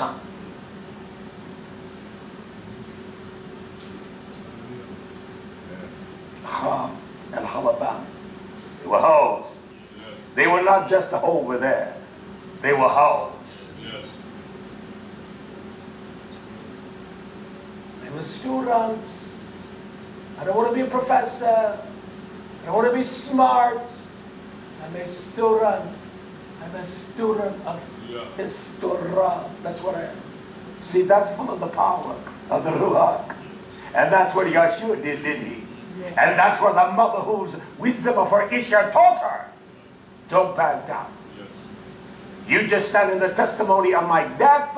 Do we stand in the testimony of Yeshua's death? We're liars. We don't stand in that. Liar, liar, our lips and our tongue ought to be on fire. I don't want you to be comfortable with me. Hallelujah. Because I don't want us at ease in Zion. We let everything fly by. Yes. I don't go that route. Hallelujah. And show them the transgression of their sin. That's what I'm here to do. I want to just show you what the principles. And Shaul writes unto the nation Israel. He was appalled at what little progress they had made. That's what this writing in Hebrews 5:12.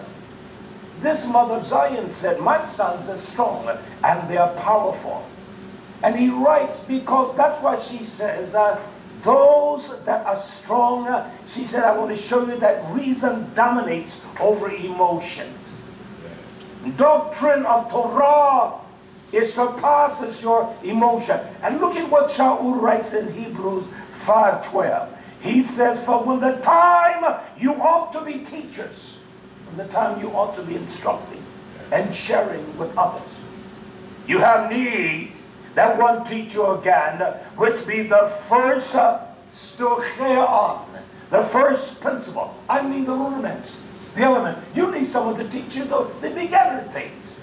To overcome your emotions, use the word God. You will be surprised at this weak beggarly generation.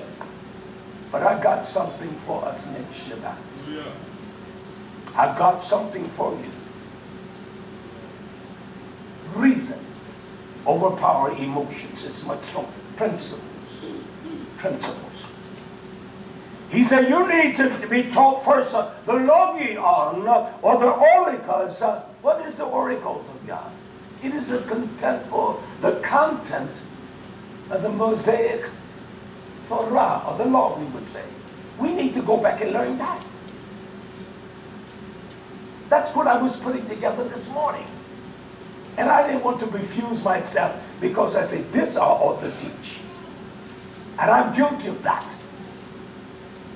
We need to first look on or the content of the Mosaic or the expression of the Torah of Yah. And we have become such as have need of milk and not strong meat because our emotions. She said, my sons are ruachim. The seven can stand strong meat. They stand the hammer. They know the pounding of the hammer. It makes a wise man even wiser. It projects a strong man even into the greatest strength of Yah. We have allowed our dogmatic emotions to override the principles of Torah. Because see, damn, this one, my niece, she's a dirty little slut. My nephew, he's not even the resemblance of a man. Fact of the matter, my grandbaby. Stop it. Sons and daughters have no respect for one another. They're bringing out babies that are mamzeed. They are bastard children. You call it what you want to. They're not legitimate. You get mad at me?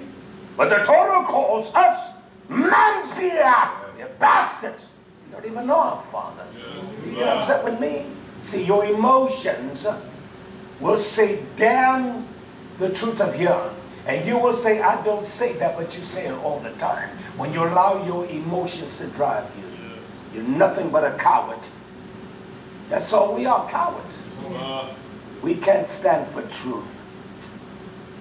I've never been that way as a young lad. I was always different. Not that I was righteous, but I didn't walk the way others walk. I told them, get out of my face, man. I didn't want to deal with you. And they would get upset because I didn't play their game. I didn't act like them. And that was a fact. I did not. That's why you love me. I didn't dress like them. Hallelujah. Yeah. I want to proceed here a little more. The Torah talks about the elect woman.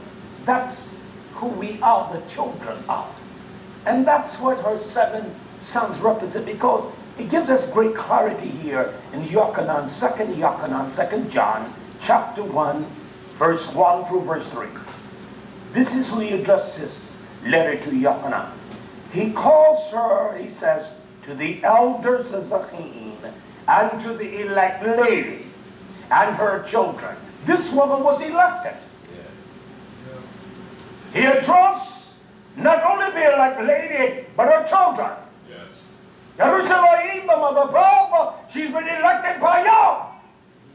And he talked to the seed of Abraham and her children. He says, whom I have loved in the truth. And not I only, but also they that have known the truth. Yes. See, if you love Yah, you will love those messengers of Yah. Who do not bear the sword of Yah in vain. Who do not bear the sword in vain to appease, to satisfy our little juvenile, simpleton, immature ways. You ought to love him because you don't love Yah, you can't love him. You don't know how to love him. You will tolerate him. For the truth's sake, which dwell in us and shall be with us forever. Yeah. The elect lady. Yes. The free unmerited ahava and the favor be with you. First of all, kindness and shalom. Yes. From Yah your Abba and from Yahshua HaMashiach, the son of our Abba, in truth and in ahava. If you don't have truth in you, what is the truth? It's Torah is the truth. The fulfillment of the Dabarim, the Torah of Yah, that's true. That lets everyone know that you live in truth. They may not know that, but they're going to identify you. You just don't fit the mold. You don't fit the kind of personality that I'm so used to entertaining. And we should never fit that. Those that have no sincere desire for Yah, they ought to be at ease with. They ought to be fearful. I make people fearful. I don't want them to be comfortable with me. I don't care who they are. A person who came last Shabbat said to me, well, maybe Yah sent me here because he knows I'm tough enough to handle just a little boy. And I commenced to rip out his heart. I said to him, I'm a killer. You can't match me in this truth. You're just like all the young jackasses I've met. You think you can bring something here. Can you build a house? He began to say yes, but he caught himself. I said, get out of my face, man. They get afraid when truth challenges them. And I don't challenge people by emotions. I challenge them by truth. This is what the book says. This is how it's read here. And we get attached to those that we think that. I said, you notice, you all don't know, I don't mess with people. I let them come. And I let them kind of have a liberty because I know my Zakim, they're not going to let them get by. But I tend to let them have a little freedom because I know once I begin to talk, they're going to begin to show me how wrong I am. You were sent here to show you how stupid you are, man. And that's a fact. Can I show you the power of this mother who testified here in Maccabees? Yeah. Can I show you her power? It is summed up here. And this is the true mother right here. In Proverbs Mishli. You all know where I'm going. Proverbs Mishli 31:28. It says this about a true mother. Her children will rise up, and they called her Berachaya. They will always voice, I bless you, Imam. I listen to the children as they bless the Achim coming and going. And they will rise up and they will bless their mother, her husband also. And he praises her because Elazar knew. Yah praises Yerushalayim. He praised that Ruach that dwells with her because we're building that city. We're not building our own independent, little private entity. We're building and restoring the city of Yah. That's what we're doing. And each one of our bodies is a component of that city. And we're selfish and wicked as hell. That's what we are. We don't love Yah. We have our religious gathering. We feel nice. But we don't want the hammer and the fire there. We don't want the fire to burn us. And we don't want the hammer to beat that foolishness out of our head. We don't want that. We don't want that. We want someone that speaks smooth things. You laugh with the preacher, play with him, tell jokes. You can't do that with me. I've never done that in all of my life. Nobody's going to do that to me. You tell me no joke in any form, I will not listen. I will tell you, get out of my face. I don't care who you are. And my mother got him out of the grave and came with a joke. I don't rebuke her. And that's just a fact. Let me show you something what this mother, how she identifies herself. The mother, her children praise her. But look at this mother. This is YisraYah'ale. And this is how we get principles. You can't get, that young woman said, my mother is a hoe. She's not a hoe over yonder. She's a hoe. In essence, she was saying she's the dirtiest of any kind of hoe. A hoe over there got more dignity than my mother. She wanted to teach me to do the same things she's doing. Look what it says in 4th Maccabees 18, verse 7. This is the only place that this word, 4th Maccabees, chapter 8 and verse 7. I'm going to continue this. She says, I was a pure virgin. Nowhere in Torah you will find the combination of those two words. But yet you will find that in one of the places and what it represents. She says, I was a pure Bethula. I was a Tahor. I was a pure virgin. Where? I did not go outside of my Avad's house. I did not challenge him. I never left his house until Elazar. I never went outside the law of my Avad. I obey with a chastened heart. And we go outside of our Father's house. We go to emotion and lies. This is what she says. I will make it clear to us. Hallelujah. She said, but I guarded the rib, the man, from which the woman was made. I honored him.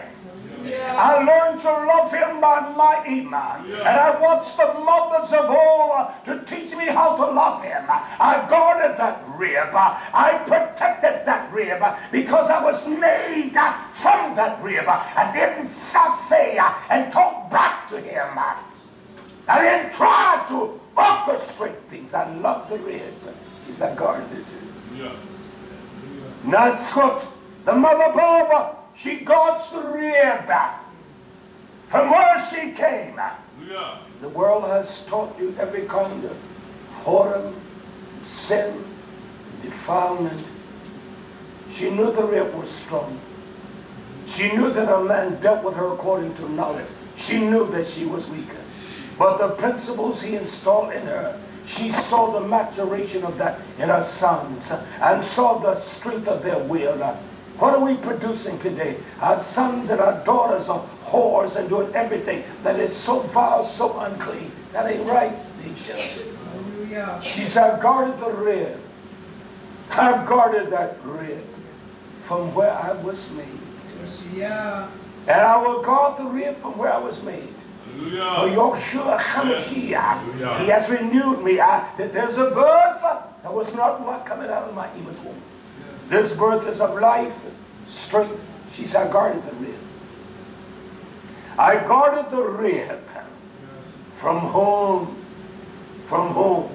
I was made from.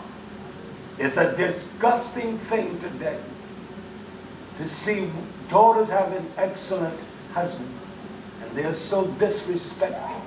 Their attitude, their ways. I say that to any woman that does that, go to hell. Yeah. And I mean that. I don't care who it is. We're cowards. It's a fact. She was a pure virgin.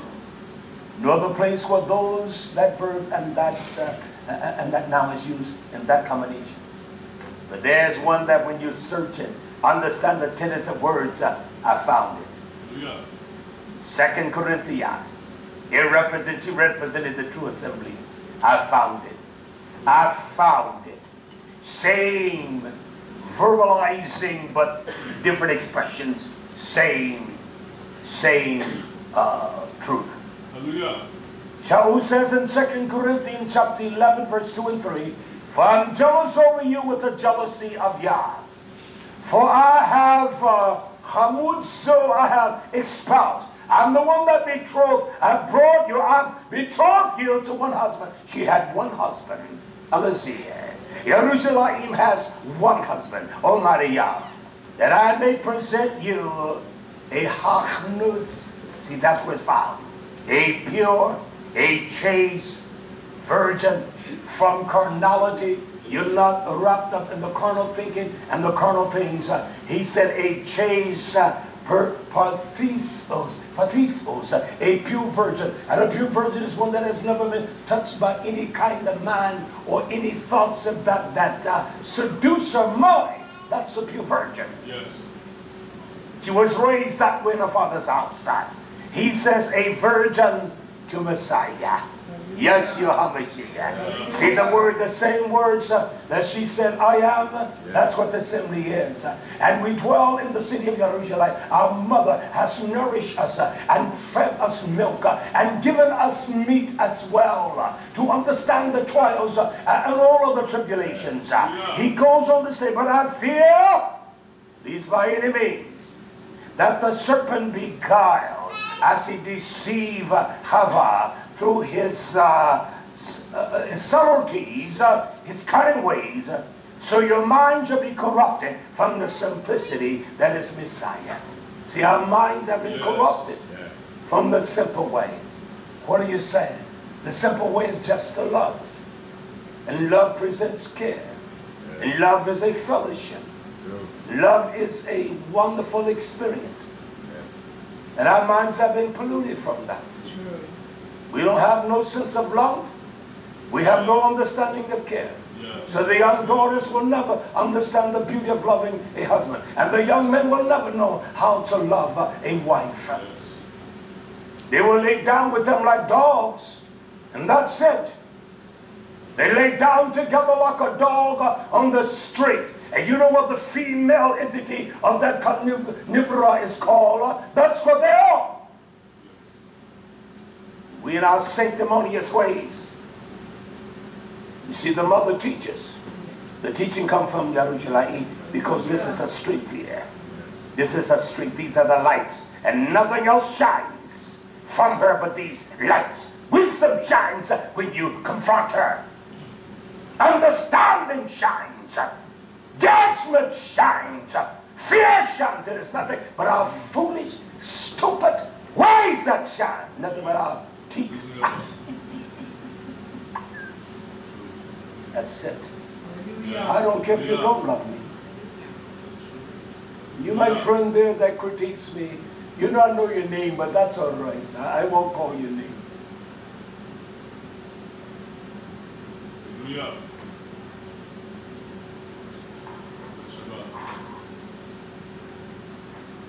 She's pure. She's chaste. She has not allowed herself to be aroused by some form of a man, a mind, because her testimony is more important, and they're based upon principles. Quote, I want to thank the Lord. I used to be a drug addict. Man, stop that, silly boy. Nobody wants to hear that. I don't want to hear it. Well, you know, I used to have a lot of boyfriends. No, I don't want you to bring that here for my young daughters. No. I'm not going to let you do that. You say I was a wicked dog. That sums it all up. True. Yes. And a dog goes to his puke and eats his puke and eat the dung of humans. I will, my friend. So that's all I need to know. I don't need to know your personal, what you call your history. It stinks all the way to hell. And we think that's important. This whore has taught us how to be whores. The Christian church, all right? Hallelujah. Hallelujah. Let me move back to Maccabees and verse 8 of chapter 18. She says this so profoundly.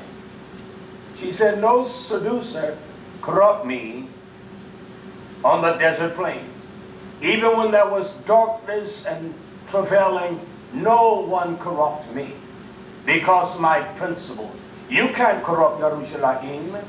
And when our mother birthed the truth of Yahweh, the lights of the Rachim shine in us, you can't be corrupted. I don't care how people feel and say, what's wrong with you? No, something is wrong with you, my friend. No, there's nothing wrong with me. You act immature. That's not my game. We won't say that. Because we're afraid to offend, but the hammer, it makes blows, it breaks ribs, it breaks arms, it busts holes in the head. That's the hammer of Yah's word, all right? He says, she says, nor did the destroyer, the deceitful Nahash, the serpent, defile my tocha, my purity of my Bethulim. Nothing destroyed my purity. I'm pure in Yahshua. I'm not going to alter that to be accepted by no one or to give someone appeasement. I'm not going to, she said nothing. When I was in a place by myself, nothing caused me to capitulate to those things. Nothing at all. Hallelujah. She says, my tocha. What does that represent? It represents the brightness and the beauty of brightness. That's all purity represents. It is the luster of brightness. Yes. And there is one verse in Torah that shows us what this luster of brightness is. When one possesses it, when one has it, quickly Shema. Exodus chapter 24 verse 9. 24 verse 9. It says, then went up Moshe, Haran, Nadab, and Abihu, and the 70 elders of YisraYah'ale, verse 10. And they saw Yah of YisraYah'ale, and there was under his feet, as it was a paved work of sapphire stone. King brought out the indelible beauty of the stones of the foundation of the kingdom of Yah. And it was as the body, and it was as it was the body of the Shemaiah. He used the same word in his brightness, in his toher, in the brightness and purity. That's what she was. And so that's what we represent. When we have the principles of Yah, then it brings that light, it brings that purity, it brings that beauty. Words have powerful implication in Torah, and we have not. We are people that don't study the words. I'm so ignorant that the only way I can know anything is by doing that. I don't get anything by reading. And when I read, I examine every word carefully. When I'm speed reading, I do that just to get a general sense of what's here. But when I read things slow. I don't rush through it. I examine every single word. So that brightness or that purity in YisraYah'ale, it represents the beauty of that mother, of 7 of the sons that she poured from her, the 7 ruchim of Yah. Isn't that what YisraYah'ale put in us? Same thing as the purity. Yes. It's the brightness of the light of Almighty Yah. That's what it is. And it says in verse 11, and upon the nobles of the children of YisraYah'ale, Yah laid not his hand. Also they saw Yah, and did eat and drink. So we're here because we see y'all today. So we're going to eat of the bountifulness of His lechem, His bread, the Torah of life. We're going to eat from that nation.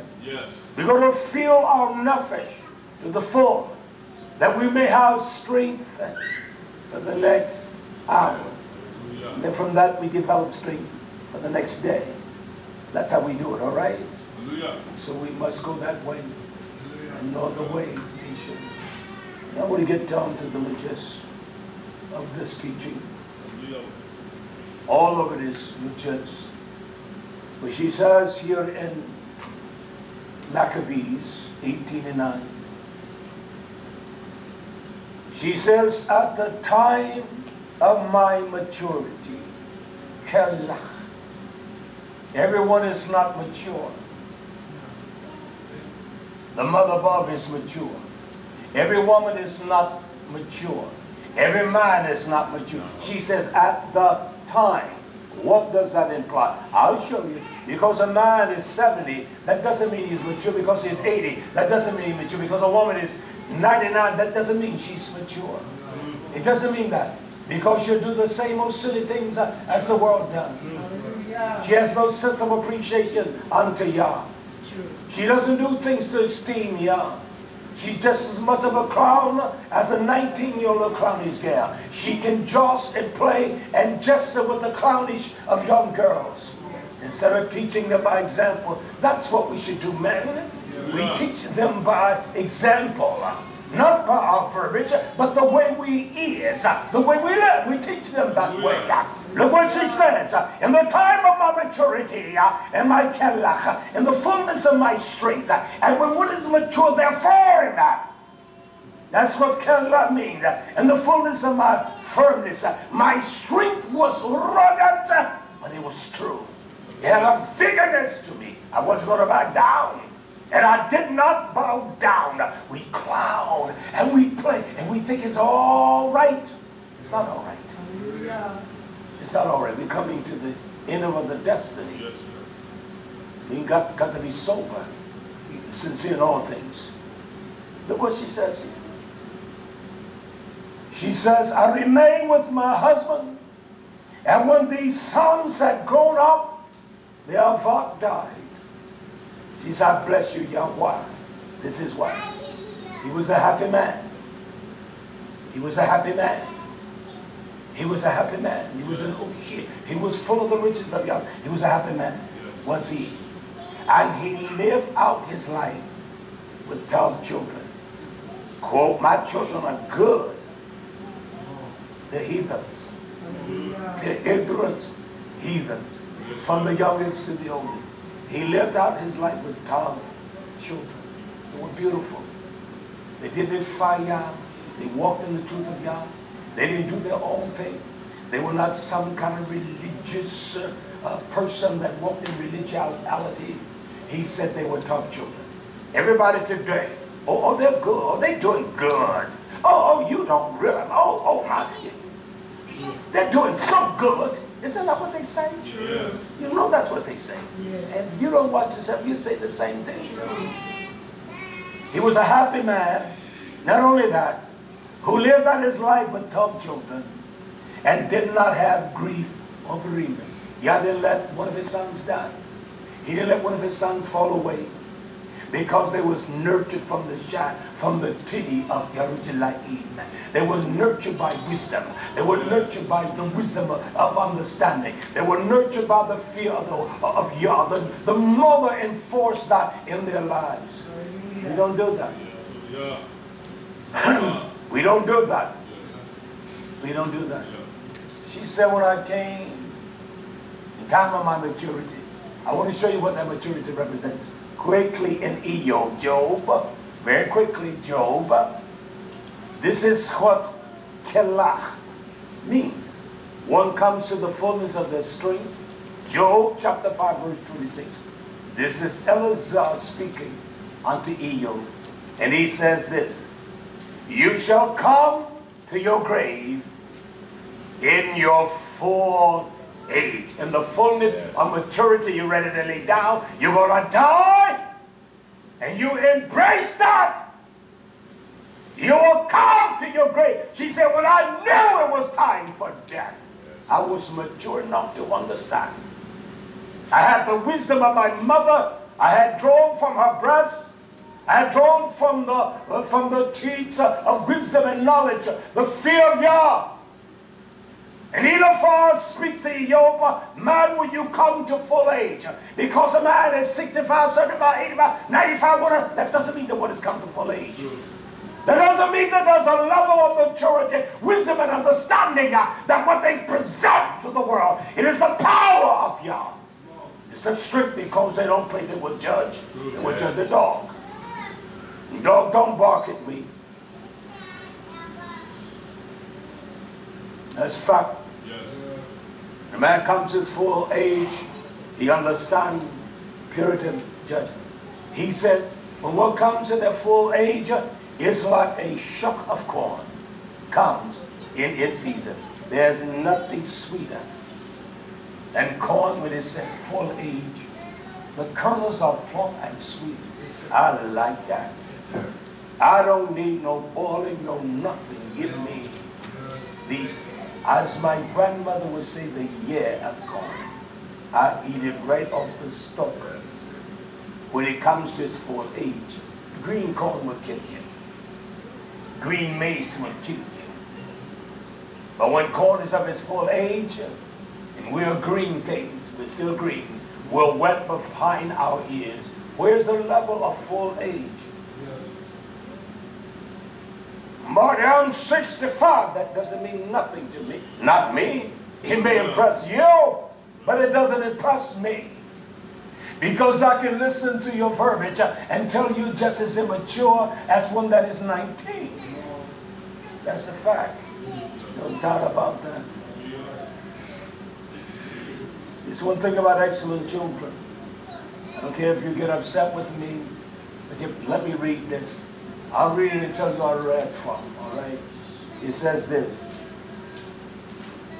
For in secret, the Kodesh children of tough men, they were so committed unto Yah, they offered up their Zabach. They offered up praises.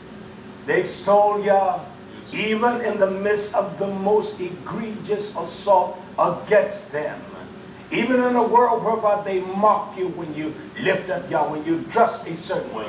In secret, they offer up their Zabach. And with one accord, agreed to Yah's Torah. Let me live, for me to live is Yahshua. Yes. For me to die is gain. You all that are listening and that will hear this, you can brush it off all you want to. I think that this is not of substance. It is of grave substance. It is of grave substance. We better hear. You're not here by coincidence. And you that are listening that don't even want me to know, you're listening. It is your judgment. And your condemnation shall befall you. That's a fact. Listen to what he says here, this wisdom. As Shlomo says, that the Kedusha, not some damnable thing you call a saint or an ant. He said that the Kedusha would share alike. Are we that? In the same thing. Yeah. We're going to share alike in the same thing. Yeah. What? Both the blessing. I love blessings. I love the Berakai of Yah. Come on, I love the Berakai of Yah. Yeah. I love the blessings of his life. When I got up this morning, I was happy. Yeah. I love the blessings of his food, his nourishment. He says this in Wisdom 18:9. Let me read. Just write it down, Wisdom 18:9. He said both blessings and dangers. We're taught nothing but blessings, are we not? Sure. We're not taught about the dangers. Both blessings and dangers.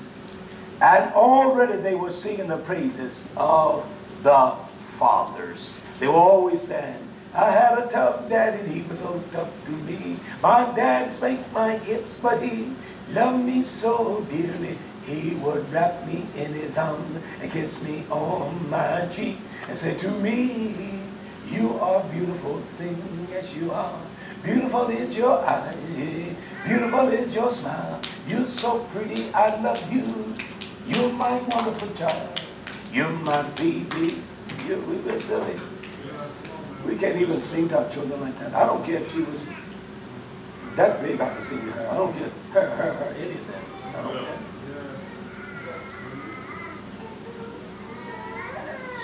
You know what I do? And mothers don't know how to do that. These are cold things. What's wrong? They're cold. No sense of intimacy. I don't care if y'all don't like me.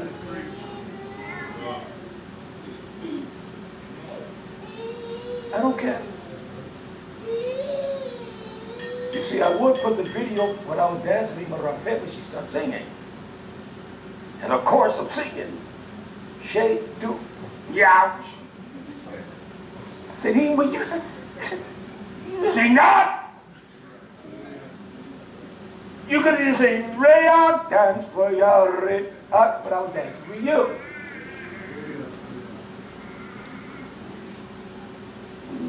Yeah, I want young men to be like me.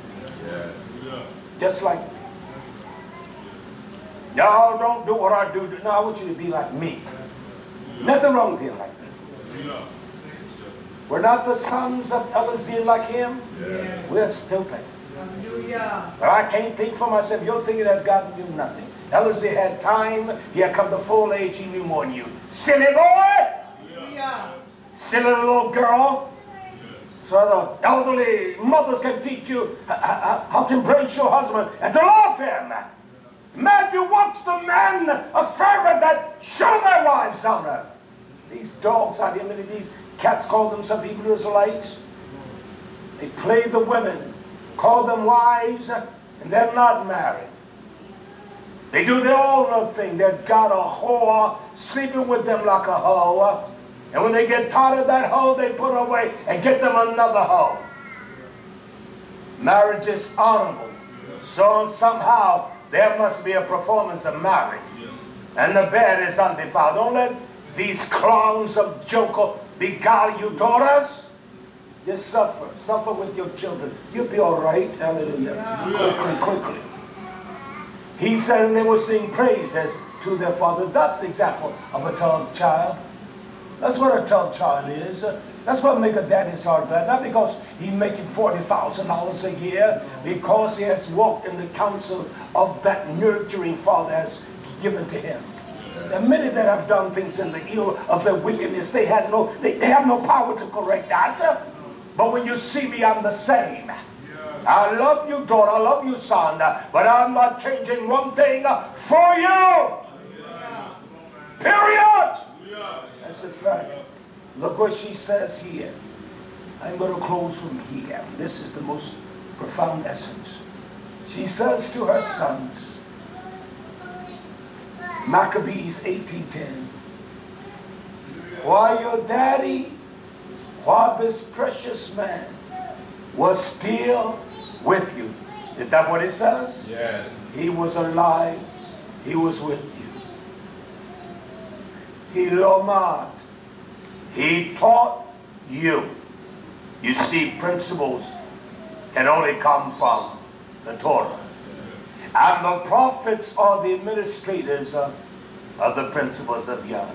When he was with you, my children, he taught you the Torah and the prophets. You must be taught the Torah and the witness of Torah by the example of prophets. I want to share a few things quickly, all right? In Hanuk, and this is when the prophet Hanuk writes about this great flood of water that should come, the birth of Noah.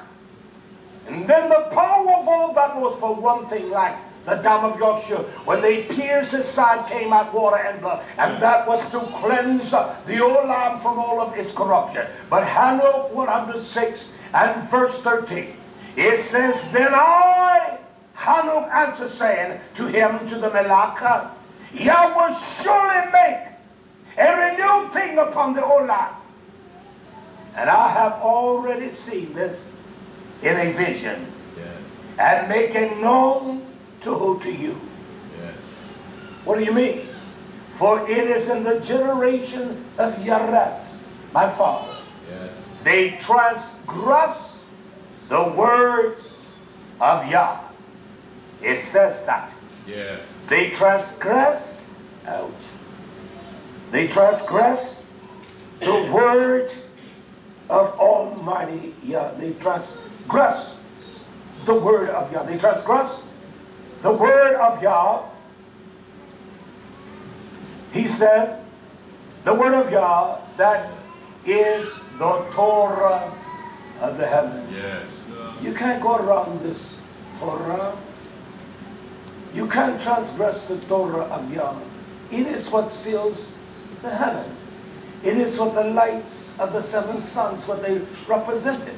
It is the seven ruachim of Yah. My mother had not one of the ruachim, nor did I.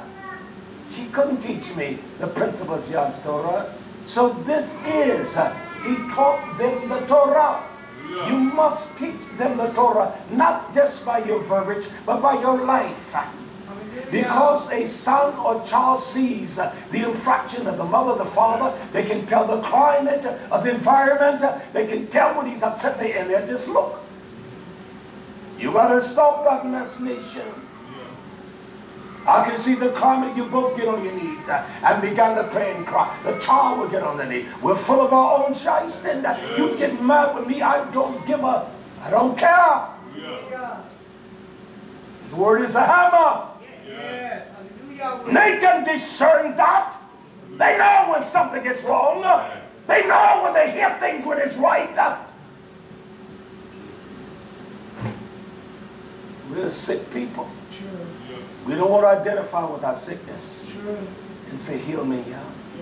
And the only way he's going to heal us is by his Torah. Oh, okay, that's the Torah. What Hanuk says. Quickly, Ezra. First Ezra. You have that. First Ezra. This is when Ezra went up to YisraYah'ale, the mother, Abba. He went up to YisraYah'ale in 1 Ezra 7:10. Quickly. It says, for Ezra. You don't go in YisraYah'ale any kind of way.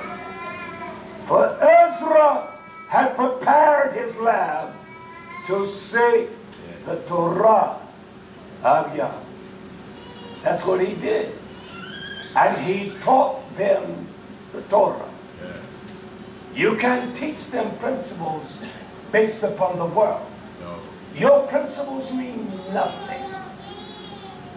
They have not come from the Torah of Yah. Because it begins with loving Him. And then learning how to love your neighbor. It begins with that. You can't even teach principles because you don't care and you don't love anyone. He says that he prepared his mind. When I get to YisraYah'ale, nothing will intervene. But to seek the Torah of Yah. And not only to seek it, but to do it. To aside. Let it shape me. Let it form me. Let it fashion me. Come out and to teach. YisraYah'ale, are we YisraYah'ale? Yeah. To teach them two things. Statutes and judgment. Hallelujah. We don't want to be taught judgment. Our ways are fizzly and fuzzy and we don't like this, we don't like that. Especially with judgment. That is what the Torah of Yah. That's what this man Elazar taught his sons. He put that in his wife. Did you teach them the statutes of Torah? What Yah command. What is the statute? That we love him with all of our minds. And we love our neighbors. As I said, upon these, hence the whole Torah of Yah. Don't tell me you love me like you love that wicked cousin over there that's a dirty dog. You go out of your way for them, and you don't want them to feel at ease with, feel shame around you. Damn the cousin. Hallelujah. And I don't care how they feel about me. I will not be embarrassed for my young for some dirty dog that's wicked. They don't even respect you, and you don't respect them. Not this creature, all right? I'm cut from the cloth that reaped or was wrapped in YHWH. That's what I'm cut from. The books of Melchia, quickly. This is Yah as he's reproving us today. Yeah. Because we have not been faithful with our covenant to him. We have not been honest. We have not been true. No, we have not, YisraYah'ale. As grandmother would say, we are sneaky. We're liars. We're cheaters. We cheat Yah. We don't cheat ourselves. Look what the prophet Melchiah says, chapter 2, verse 6. He says this in verse 6 of Malachi. He says the Torah of truth was in his mouth. That's all in the mouth of YHWH HaMashiach. Nothing but the Torah of truth. And injustice was not found in his lips. Not a true prophet. Not the Messiah. He walked with me in shalom and equity. You're equal, you're honest, the same with everyone. Your friendship with him is the same with him. Your friendship with him is the same with him. Your friendship with him is the same with him. Your friendship with him is the same as him. Your friendship with him is the same as him. It's the same friendship. Your friendship with her is the same as her. Your friendship, that's just the fact of the matter. It's the same. Your love is the same. You love one of your children better? Now don't tell me mothers, because Jacob's mother loved him more than she loved Esau, okay? Don't be hypocrites. So for them, inequity. And he turned many away from their iniquity, the Ovina says. Melchiah 2:7. For the Kohan's lip shall keep knowledge. That's what the Kohan shall always keep da'at. He shall always understand, to discern, and to know knowledge. And they should seek the Torah at the mouth of YHWH HaMashiach. For he is the messenger of Yah of hosts. That's what the Nobi of Yah, the Melech represents. He is a messenger of Yah. He speaks by the mouth and the volume of YHWH. Yeah. We want to think that he's some kind of little cheesy fella. He's coming back with vengeance and fire. He knows that his kindness has not reaped anything or produced anything in us. His love for us has done nothing. We're just as dirty and stinking as I was 50 years ago. Same old dirty thing. Same old dirty desires. And that's just a fact. His word is a hammer. A petite. Intensely, it crushes. That's what petite is, all right? That's what Machabiyah, it comes from that word, the Hammer. But you are departed out of the way. The word, the way meant the Torah way, or the way of our forefathers. You have caused many to stumble at the Torah. I don't want to cause nobody to stumble at the Torah. I want to be wrong in all my ways, but never in this way. You said something that is offensive. No, you're offended because that's in you. It identified you. That's why you're offended. You have corrupted the covenant of the Levi. That's what the Kohen, the men that have been commanded to keep charge of your Torah. It says, Yah of hosts, therefore have I also made you contemptible and base before all people, according as you have not kept my Torah ways, but have been partial in the Torah. You're partial. You love this joker and jackass, but you don't love me with the same love. You will tolerate this fool, but you don't tolerate that sister. You will tolerate those clowns, but you don't tolerate those brothers. That's the way we is. Come on, nation. Y'all didn't put this in me at that table there on the beach, not to identify me. That's what because the prophet of Yah, to speak unto you statutes and judgment. That's what Melchiah said. I'm here to tell you the statutes of Yah, and also to judge us all. You think we're going in without any judgment? We are so dirty. We know we're not right. Let's get it right. We must be constantly reminded. We must be constantly reminded. We must be constantly reminded. We must always be briefed all the time. We must always be briefed all the time. We must always be briefed all the time. We must always be briefed all the time and constantly reminded. One more in Revelation, and I want to read this quickly. The Torah. This is the Torah revealed. This is profound here. I love this here, this reading here in Yachanan. I'll tell you what I'm reading when I finish. It's in the book of John. But let me read this. It says in Yochanan, when I read, you may know where it's at. It says, the day following, this is when Yeshua began to call the Chara, the Shinishim, the apostles. And the day following, Yeshua will go forth in Galilee. And when he went forth, he finds Philip. And says to him, I want you to follow me. Give up everything and follow me. Now Philip was at Bethsaida, the city of Andrew and Kepha. And when Philip finds Nathanael, he says to him, that's what he said, we have found him. Who's the one you found? Of whom Moshe and the Torah and the prophets is right. We found him. That's John 1:43. Listen, don't worry about finding it. Just write it down. Read the whole chapter of John 1. We have found him, whom Moshe in the Torah and the prophets, the Navi'im, did Chara, they wrote of him. Yeshua of Nazareth, the son of Yosef. We have found what the Torah spoke of. It speaks of Yeshua.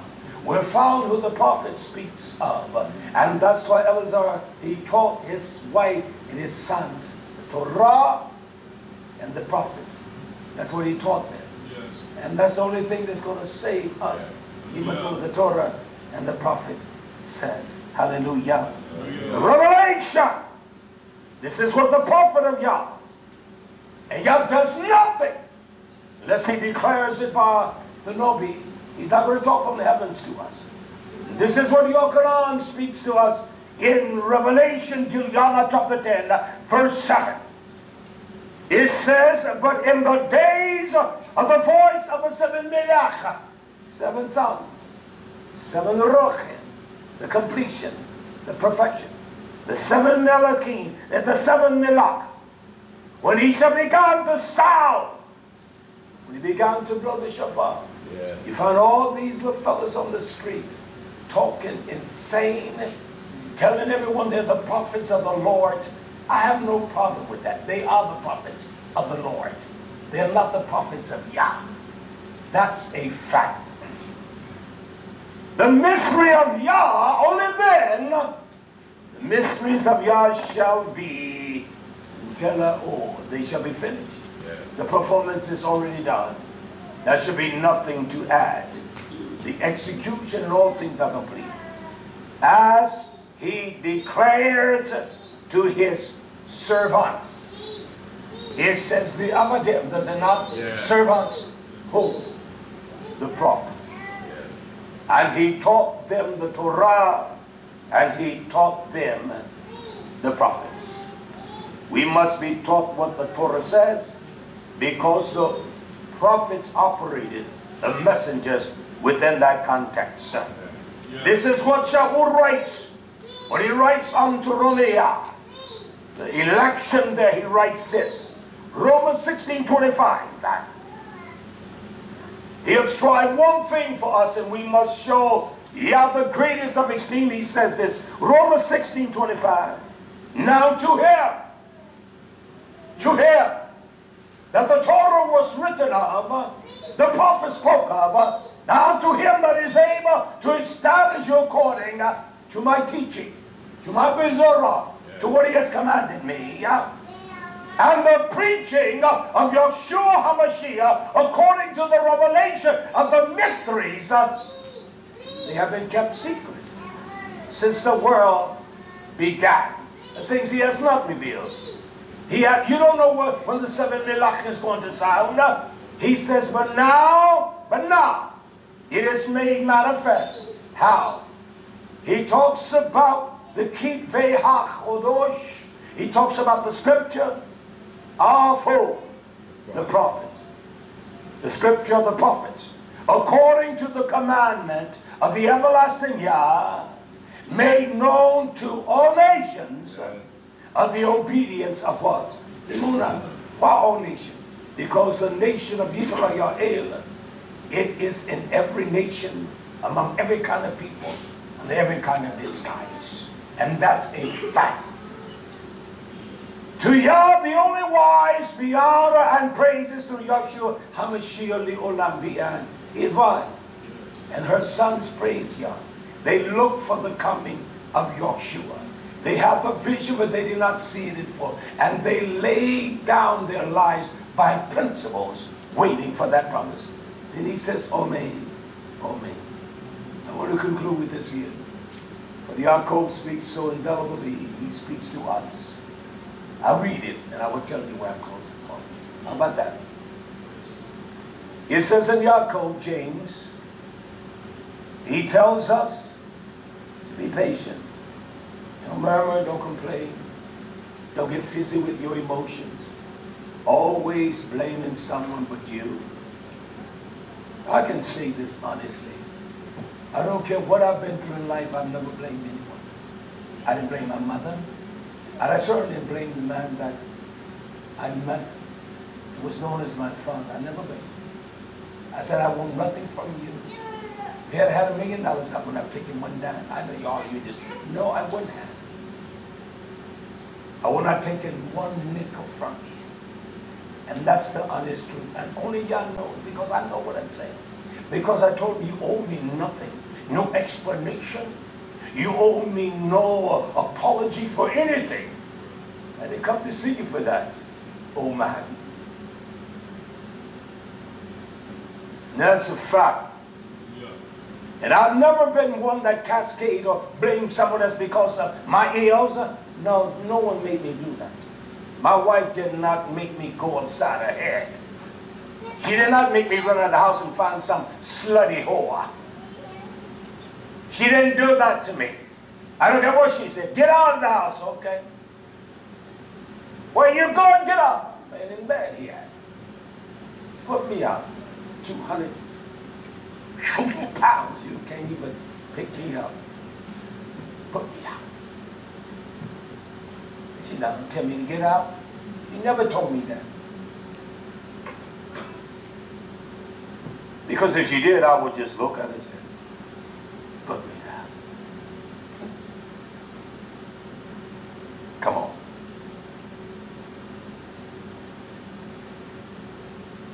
We're so immature.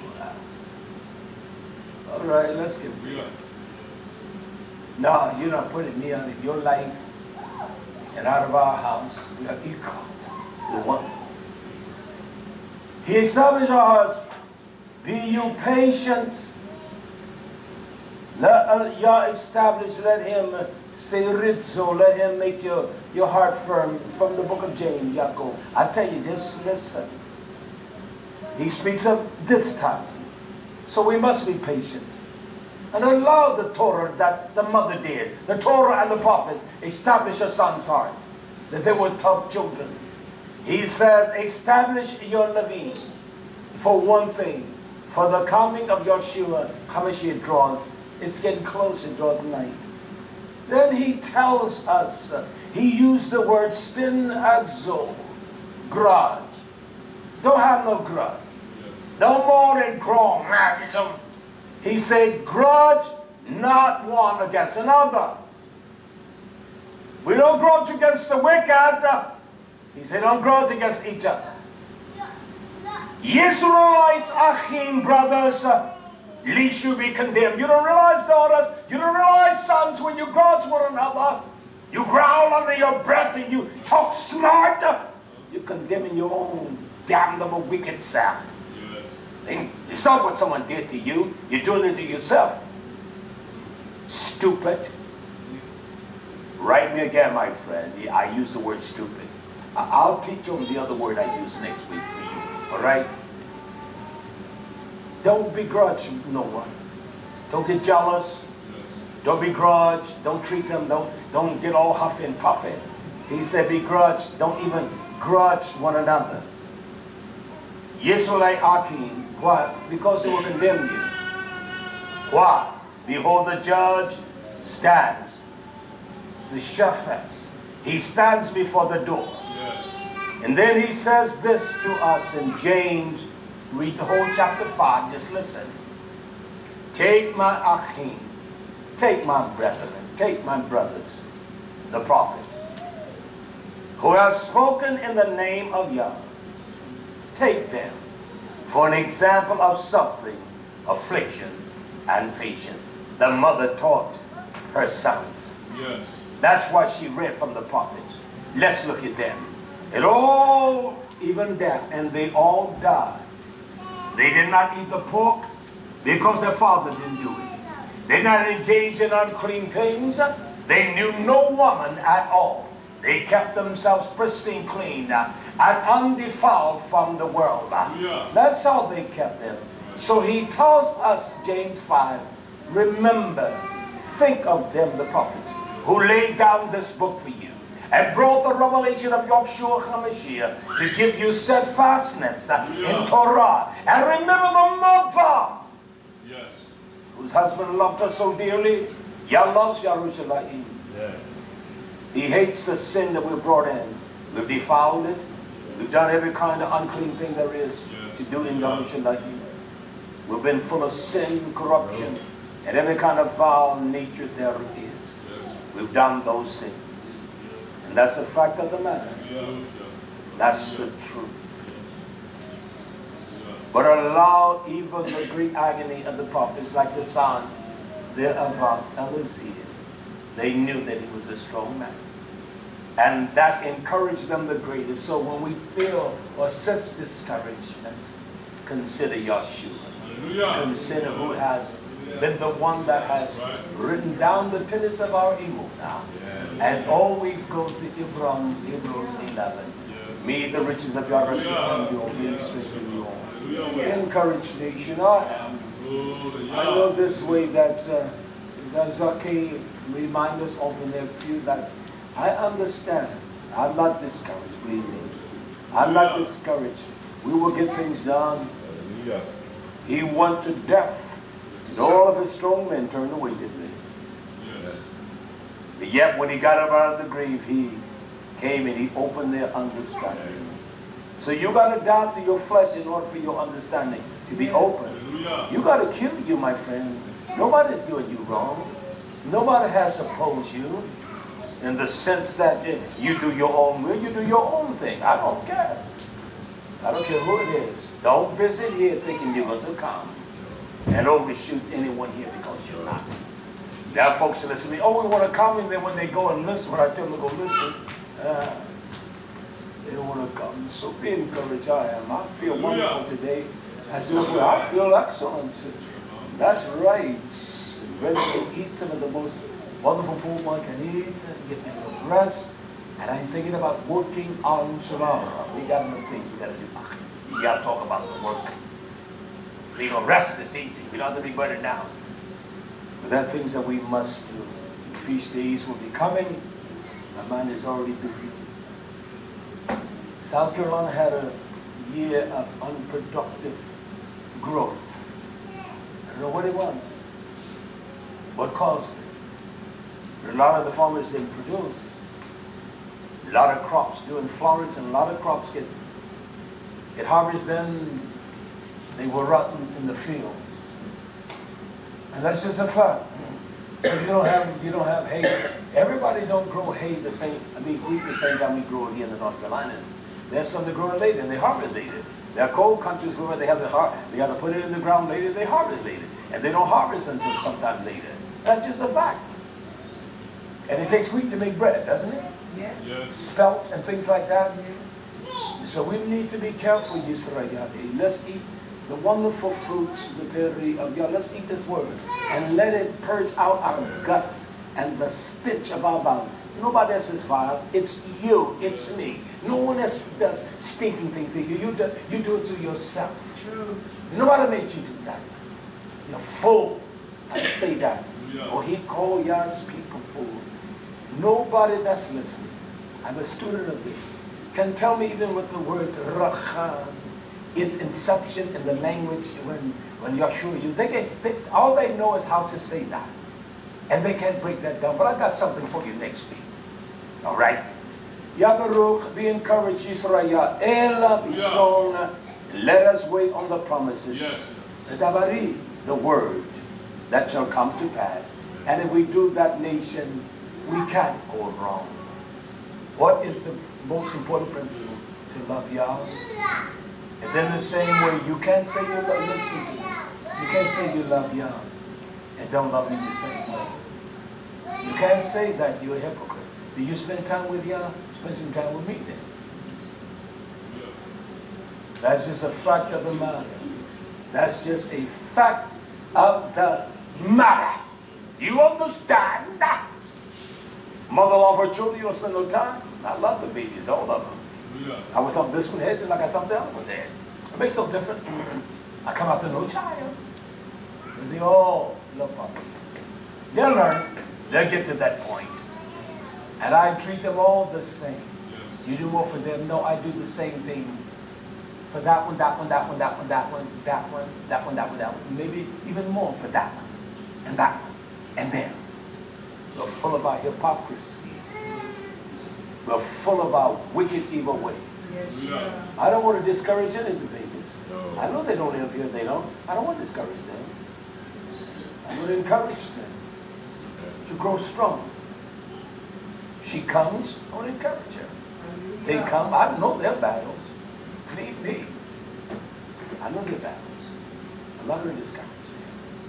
And we shouldn't do that as a nation of our people. We shouldn't do that. But children are bad. Oh, you silly one. Evil. Oh, she tell me, I wasn't bad. I should be bad too. I know I was. We're liars. We all have been bad. Who are you talking to? Is that Chop the Wop Top? He's the one who protects you. Huh? Chop the Wop. Is that Choppy Chop? That's what I call it, Choppy Chop. Hey, little pretty girl. Vivi. Hey, Tifra. Hey, beautiful. How you doing? I'll come down.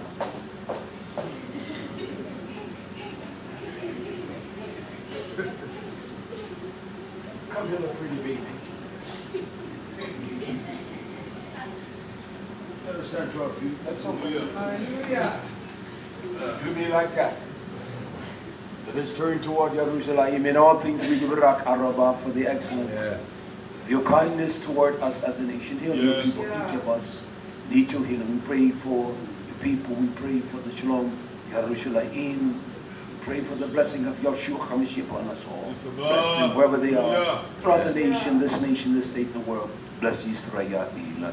Give us strength to press on in the midst of the great battles that are ahead. We ask your riches to rest upon us all. The riches of your Rachem.